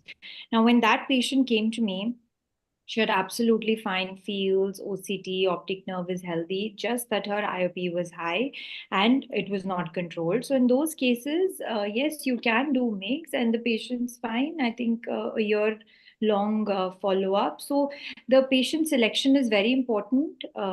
Like I said, all these things have to be there. Avoid pseudo phakic, avoid aphakic patients. Try to combine it with your cataract surgery. I think that is what the message usually we try to put out. But standalone cases also do work in selective cases, yes. But try not to generalize this. It is very, very individualistic depending on the patient profile. All right. Which is your choice of MIGS in such patients, like the example that you gave? Which was the surgery you went ahead with? See, if a patient is an ocular hypertensive, I think stents will do great. A little more than that, maybe mild to moderate glaucoma, even stents will do, KDB will do well. With a little more moderate to severe glaucoma, I think a GAT will do well. So yes, our understanding of MIGS now is the fact that the more opening of the trabecular meshwork, the more is the IOP control. It is contrary to what we understood a few years ago, that even 180 degree is same as 360 degree. But now we do understand that more opening of trabecular meshwork leads to more reduction in IOP. So that way, I think I would grade these procedures depending upon the stage of the glaucoma also. Right, Just to add on to that, my go-to surgery is suture gap. Last 1 or 2 years, especially post filtering surgery failure. If I'm looking at MIGS surgery post trabeculectomy that has failed, if it's not a virgin eye, I'm telling you, there is already a surgery that has been done, as Saiban also beautifully pointed out. So initially, I was under the impression that the threading of the suture might be slightly difficult, or it may even try to come out of the ostium. But to my surprise, the suture gap threading is also very easy, and it acts 360 degree also. I think that is something that I learned from Dr. Madhavi actually. I think you can also share your views. And to my surprise, the patient, especially the patient being a phakic patient, as again Saiban beautifully pointed out, a phakic patient whom trabeculectomy was done as going in for failure, and I am choosing to do an MIGS procedure like suture gap along with the cataract surgery. It works brilliantly well, and the IOP is well under control with low teens. So I think Dr. Madhavi also can add a few more points from her experience on it. Yeah, as Prasanna rightly pointed out, we have tried a good number of cases post-trabec failed traps, and interestingly, it seems to work well. The suture gets, but there were some cases, not all cases, the 360-degree cannulation was possible. Sometimes when there is extensive pass close to the ostium, it was not passing on that side. Then what we do is we reverse the suture and go around the other side. Just leave the ostium part if you don't want to meddle with that part. But still, it worked, and we were in fact trying to publish a case series, but I think from the LV Prasad group, Dr. Sirisha madam has published one article in the Journal of Glaucoma. So yes, suture gad does well in most of the cases. And interestingly, in very advanced glaucoma, one patient post NPDS, we tried because the patient wanted to reduce the number of medications. The point was not to bring down the IOP or anything. He was a one-night patient and he was really begging, I'm on 4 medications. IOP is 30. I don't want to use so much medications. So can you at least bring down the medication? So we just went ahead with suture gad, and to our surprise, and patient was extremely happy. We were able to reduce the medications from 4 to 1, and the patient's IOP came down to 12. So yes, suture gad does wonders in some of the patients. Thank you, dear all. So we will move to the last but not the least. Thank you, Dr. Vidya, for being there patiently. I would like to call upon Dr. Niranjan Karthik.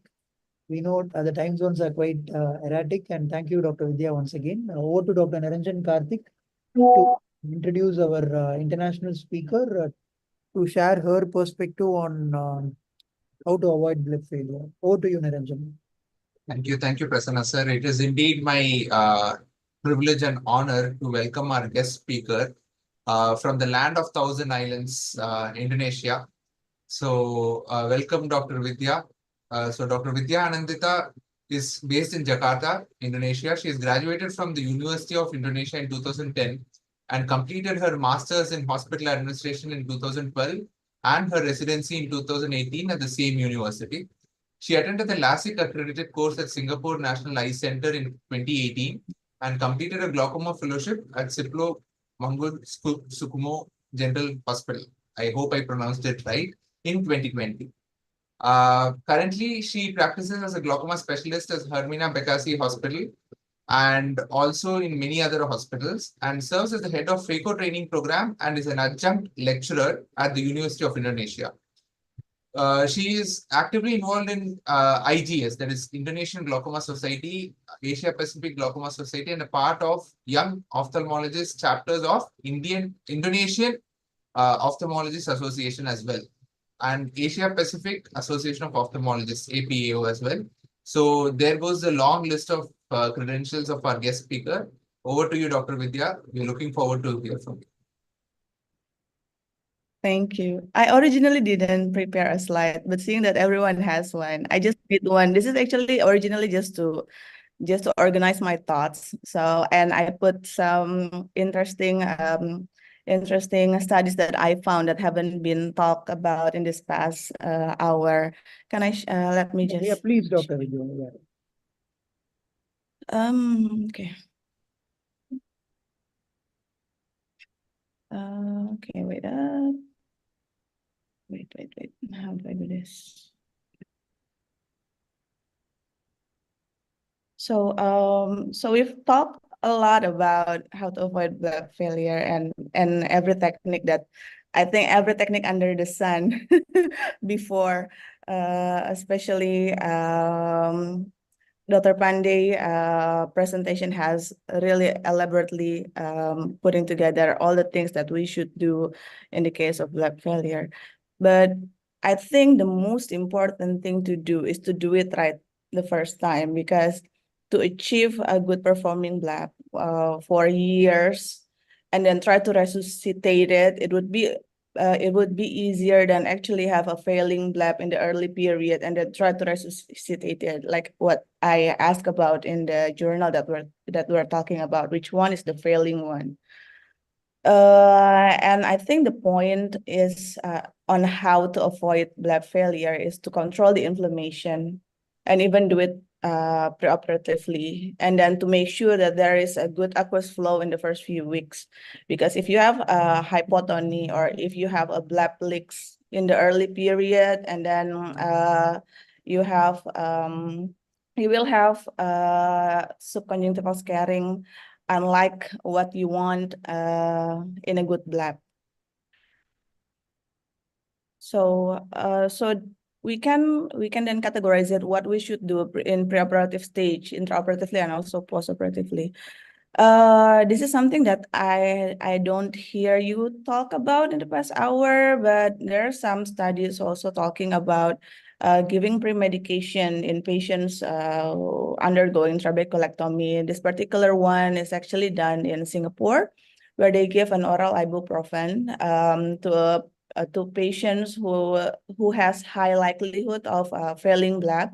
They give ibuprofen for at least a week before trabeculectomy, so 3 times 400 milligrams, and they give it until post-op period around 6 weeks in total, and they have good result with it.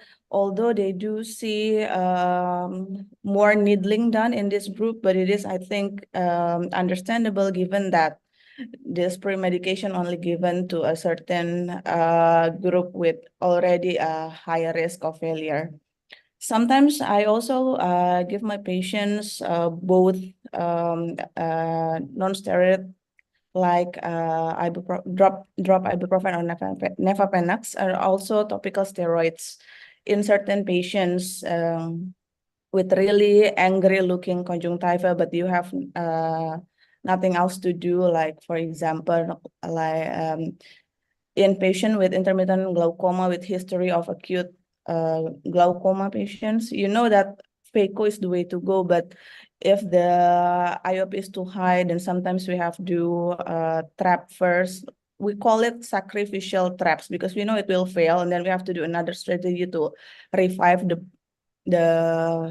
bleb again after we do the phaco. Intraoperatively, we actually have so much to talk about, and I also want to hear from all of you on how you actually do your trap, and what strategy do you do in your own practice, because we have so many variation on how people do traps. Like before, some people doing supertemporally, other people doing superiorly, other people doing supranasally. Me personally, I tend to do it superiorly unless there are prominent blood vessel, because I really like to minimize blood in my trabeculectomy. I also see that bleb with subconjunctival bleeding postoperatively, they tend to not do well and will have early failure compared to ones that does not. But what the good thing about having it superiorly, of course, you have a really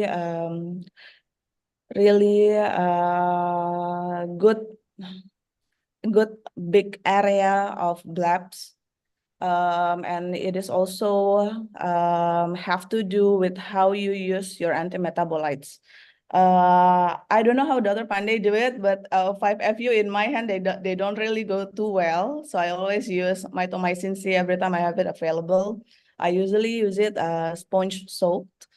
And people do it in a lot of different ways, like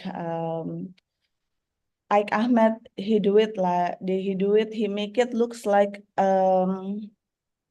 Mickey Mouse face. So you put one in the superior, and then you dissect it even posteriorly, temporally and nasally from the superior rectus. And then you also put the sponge next to superior rectus, both in nasal and temporal, before you put MMC to it. So you will have a big, good posterior, very posterior bleb with that strategy. And there's also another good journal by Professor Julian Zhang, which I will show later in the next slide. And then some people also use bevacizumab, especially in people with diabetes. And I know that a lot of the Japanese do traps in neovascular glaucoma. And sometimes they do it by also using bevacizumab intravitreally as well as subconjunctivally. And there's also variation in flap size and shape and use of graft, which I don't have any experience in. We didn't have all again back in the days. There's also some reports on using amnion membranes, but only in lab that previously been having a failure. So this is the slide that I'm talking about. So this is about how we place the MMCs. As you can see, that there are a lot of ways of which we can put in the MMC soap. So there are some people who do it transversely, so they do it like perpendicular to the limbal. And then there's also another report which I think most of us use, is to try to get the MMC in as big area as possible. But there's also reports that this is causing microvascular changes in conjunctiva that will also lead to failure. So with this strategy from this study is to use a 3.5 times 10 millimeters MMC soak sponge, then put it like horizontally into the posterior. And by doing this, they hope that they preserve most of the conjunctiva while creating a channel to let the aqueous goes posteriorly. And they've shown good result with this in their center. Postoperatively, of course, I think Dr. Pandey have already talked so much about it, but there are some interesting journals that I read about using the yak laser. I don't know if any of you have tried this. In this journal, the author actually used the NDX laser to the ostium, which I think would be it would be easier to do than actually putting the device, the stand device we're talking about in this study, and do it in of course in the clinic by using yak 7 to 8 microjoules, and then put it as posteriorly as possible onto the ostium and do multiple shots. But what we need to actually see and what we need to highlight is there's also I think it's pretty huge hypotony in this group. Okay. I think that's all that I managed to find aside from what we already talked about in the past hour. Thank you for the time. Thank you, Dr. Vidya. Dr. Vidya, can you just go back to the last slide, the study that you were showing, no, the India laser goniopuncture post-trabeculectomy. My doubt was, after the procedure, why are we giving, I mean, just to brainstorm along with our panel here, on the same day after the LGP, on the right-hand side paragraph, below the technique, 5 mg of 5-fluorouracil was injected in the low inferior conjunctival fornix. How do you think injecting it there at that region, does it? They don't really, yeah, they don't really state it in the article. I also wondering why would they do it there. It's I think the completely away from traditional this. way of giving the antifibrotic injections post-operatively was to give it a few clock hours away from the bleb. But I think most Clock of hours us now away. do it superior to the bleb itself. So I probably mean, so 6 clock more hours away, do you think scientifically approaching, would it really work, or, I mean, just to be the devil's advocate here? Initially, when I started practice, I was afraid of doing it. So just close to the bleb. So I used to give it, I think 3 clock hours away from the bleb.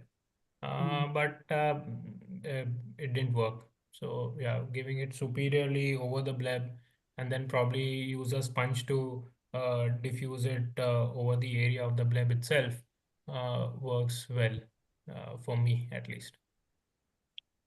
It's a very interesting one, Dr. Vidya, this NDAG laser gonio puncture, and I think the And study they had a lot of hypotony, so something worked. and the energy seemed to be quite high, 7 to 8 millijoules. I think, and 10 to 20 shots with 7 to 8 millijoules, maybe. Yeah. But I think, yeah, uh, can be tried. Yeah, I think Yeah, it is interesting and seems like something that is easy to do in the clinic, you know. Dr. Vidya, have you tried this? Not yet, not yet. I'm so thankful that Prasanna got me into this meeting because I read a lot because of him, and I just found this article a couple of days ago. So I think I'm going to give it a go and report back to Prasanna. This meeting is so enlightening in so many ways that I mean, it feels like we go back to the basics of the bleb, be it anatomy or physiology or even the gonio lenses that we were deliberating when we started. And I think again, Saiban, again, adding on to Amit, the use of left hand, we always keep talking about handling the gonio in your left hand, but again for bleb revision, I think in our video, Saiban pointed out that when you are going to do for your left eye, I haven't done any left eye yet, so it never crossed my mind. So if you're going to use your right hand with indirect gonioscope, I think each maneuver will be opposite, right? If we move our hand up, it's going to move down.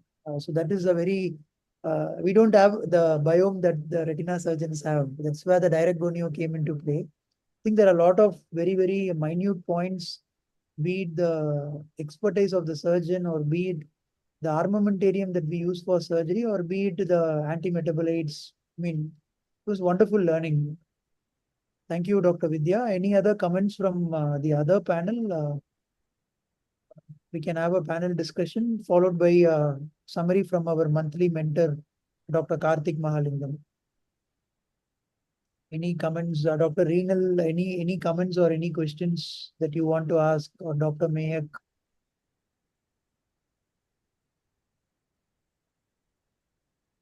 So I think, so we had a good 2 hour webinar. Dr. Karthik, you are there? You want to summarize or is it completely summarized? Almost, I think all the parts are covered, and we have covered more than the scope of this article. We were saying it was a nice discussion by our experts, Dr. Saiban, Dr. Amit, and Dr. Vidya, and nice introduction by Dr. Madhvi and other speakers like Dr. Reenal, Dr. Arut Priya, and Dr. Nimriti, everything. I think we can conclude. Yes, thank you, Karthi. So we have this novel certificate distribution for our journal club. Again, thanks to the governing council, Dr. Devakant sir, followed by the complete governing council team of YOSI. And so first we would like to distribute the certificate of Dr. Mehak Gupta. Dr. Mehak Gupta, are you there? So thank you for being the presenter. So that's one of the tougher jobs. Thank you for being here and being part of the presentation. And thanks to your mentor also, Dr. Karthik. Thank you, sir. Thank you, Dr. Gupta. Karthikeyan for being the monthly mentor of this particular journal club of Glaucoma. And thank you, Dr. Vidya. Though the time zones are very different, thank you for tolerating us, being there till the end, making your presentation, which was not needed actually. The journal club is very informal, but it really added a lot of value. And we also learned something very new, which we would also like to try out in the next few days. Thank you, Dr. Vidya Anandita, for being there and sharing your expertise as a guest speaker from Indonesia. And we can add the Yo King if Amit is not very comfortable with the prefix. So we can add the Yo King and Yo King Queen part. And Amit, thank you for being here, for sharing your research expertise. Dr. Nimrita Nagdev as a speaker, Dr. Arut Thank you, sir. and Dr. Saiban again. Thank you, Dr. Saiban. Saiban and Amit and Dr. Madhavi, I think these are 3 people I learned a lot in my mixed journey. So again, happy to have all 3 of you here to be part of a different version of bleb, how to really, save a bleb or take the bleb forward by revising it. or needling it, as Saiban beautifully shared in one of our tabular columns. Thank you. Yeah, thank you. Thank you, Dr. Saiban. I would like to thank Dr. Niranjan again. Thank you, Niranjan, for being a convener. And the flyer that you are seeing has been made by Dr. Niranjan. He has been one of the backbones of today's journal club. Thank you, Niranjan, for coordinating and convening all the things. Thank you, sir. Thank you for giving the opportunity, sir. Thank you. Thank you, Niranjan. Renal, thank you, Renal, for sharing all your expertise and being part of another marathon Glaucoma Journal Club. It's always a pleasure. And I think all the readers out here do visit her Instagram page. It's like a flash note, and you learn a lot from those kind of flash notes, is what I truly believe in. It goes by the name Glaucoma Charya. Thank you. Thank you so much, Prasanna. You're very kind. Thank you, Renal. And we also have Dr. Ayushi and Dr. Anujit. They are Orbit and Retina respectively, but they are also part of our team of YOSI Journal Club, and they really help us in facilitating things. And the concept of this journal club article was Arshi's one. Thank you, Arshi, for really kickstarting this journal club, for bringing the concept of it was her choice of article, and it was a wonderful choice, Arshi. We can see that we lost track of time when the discussion was happening, because each one of us were learning something new. And it was your brain again. Thank you for bringing all of us under a common roof. Absolutely my pleasure. And it's an honor to be part of this journal club, learning from every one of you. And Dr. Prasanna always encourages every junior. And that's how I also wanted to encourage our postgraduate who was presenting today. It was really fun to be part of this. Thank you, sir. Yeah, that's And a very very well selected article, I must say, which made a lot of clinical relevance. So very well picked, Dr. Thank Arshi, you, and ma'am. very well presented by Dr. Mehak. And we all contributed, each one of us. I think, again, to Last but not the least, I think just like in the certificates, one name was constant in every certificate, who's been the team lead. And we all again would like to, just like the names in the dashboard changed, but the name was constant, was Dr. Prasanna. So thank you, Prasanna sir, for leading the way. And it's yet another session, but this session is again because of our teamwork led by you. Thank you so much. Thank you, Niranjan. Thank you. The idea of this particular journal club, again, thank you, Niranjan and team. So each one of us will be asked questions regarding blood failure, or how do you manage our scenario. I think this archive and this YouTube link will be there, and we can share this to our people who ask doubts to us, and that will answer a lot of questions. And again, to just end with this note, anyone who's seeing this, a YOSI member, you would want to be part of this YOSI Journal Club. It's an all-inclusive YOSI for all, where yosi.journalclub@gmail.com. Do send us a mail or do fill in your Google Forms. And I would like to hand over to Arshi to thank. We also have Numerotech with us. They are one of the reasons why we had an effortless seaming of this journey. They are our tech partner. And thank you, Numerotech team, for the flyers, for all our trouble cost, for all the meals that you are getting.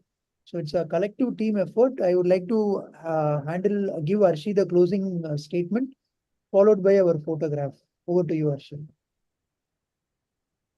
Thank you to everyone who was part of this journal club. I think all of you made a difference to making this special. All of your inputs, be it in slide form or whatever questions that you answered, we've gained a lot from it, and I'm sure it will be a valuable source online for people to see in the future as well. Anyone can look back. It's good to add on to the online portal of knowledge, and I think that's what we've accomplished here today, including actually helping beginning surgeons like me learn a lot more about this. And also thank you so much to the Numerotech team for coordinating and sending out the flyers and for sending the reminders at the apt time. Thank you, sir, for the opportunity. And YOSI, as always, is a pleasure to be part of. I would encourage all young members to become part and also to present at these forums. It really helps. Like, for example, over here today, Dr. Karthik encouraged Dr. Mehak to use process as well as Mari. It's something that you don't use routinely, and this is not something that you would learn unless you got an opportunity to present here. So please take that opportunity to present. My son is going to interrupt me now, so I think I'll give over to Dr. Prasanna. Yeah, we can go off live. Manjula ma'am, we can go off live. So, yeah, we'll have the photograph. Okay.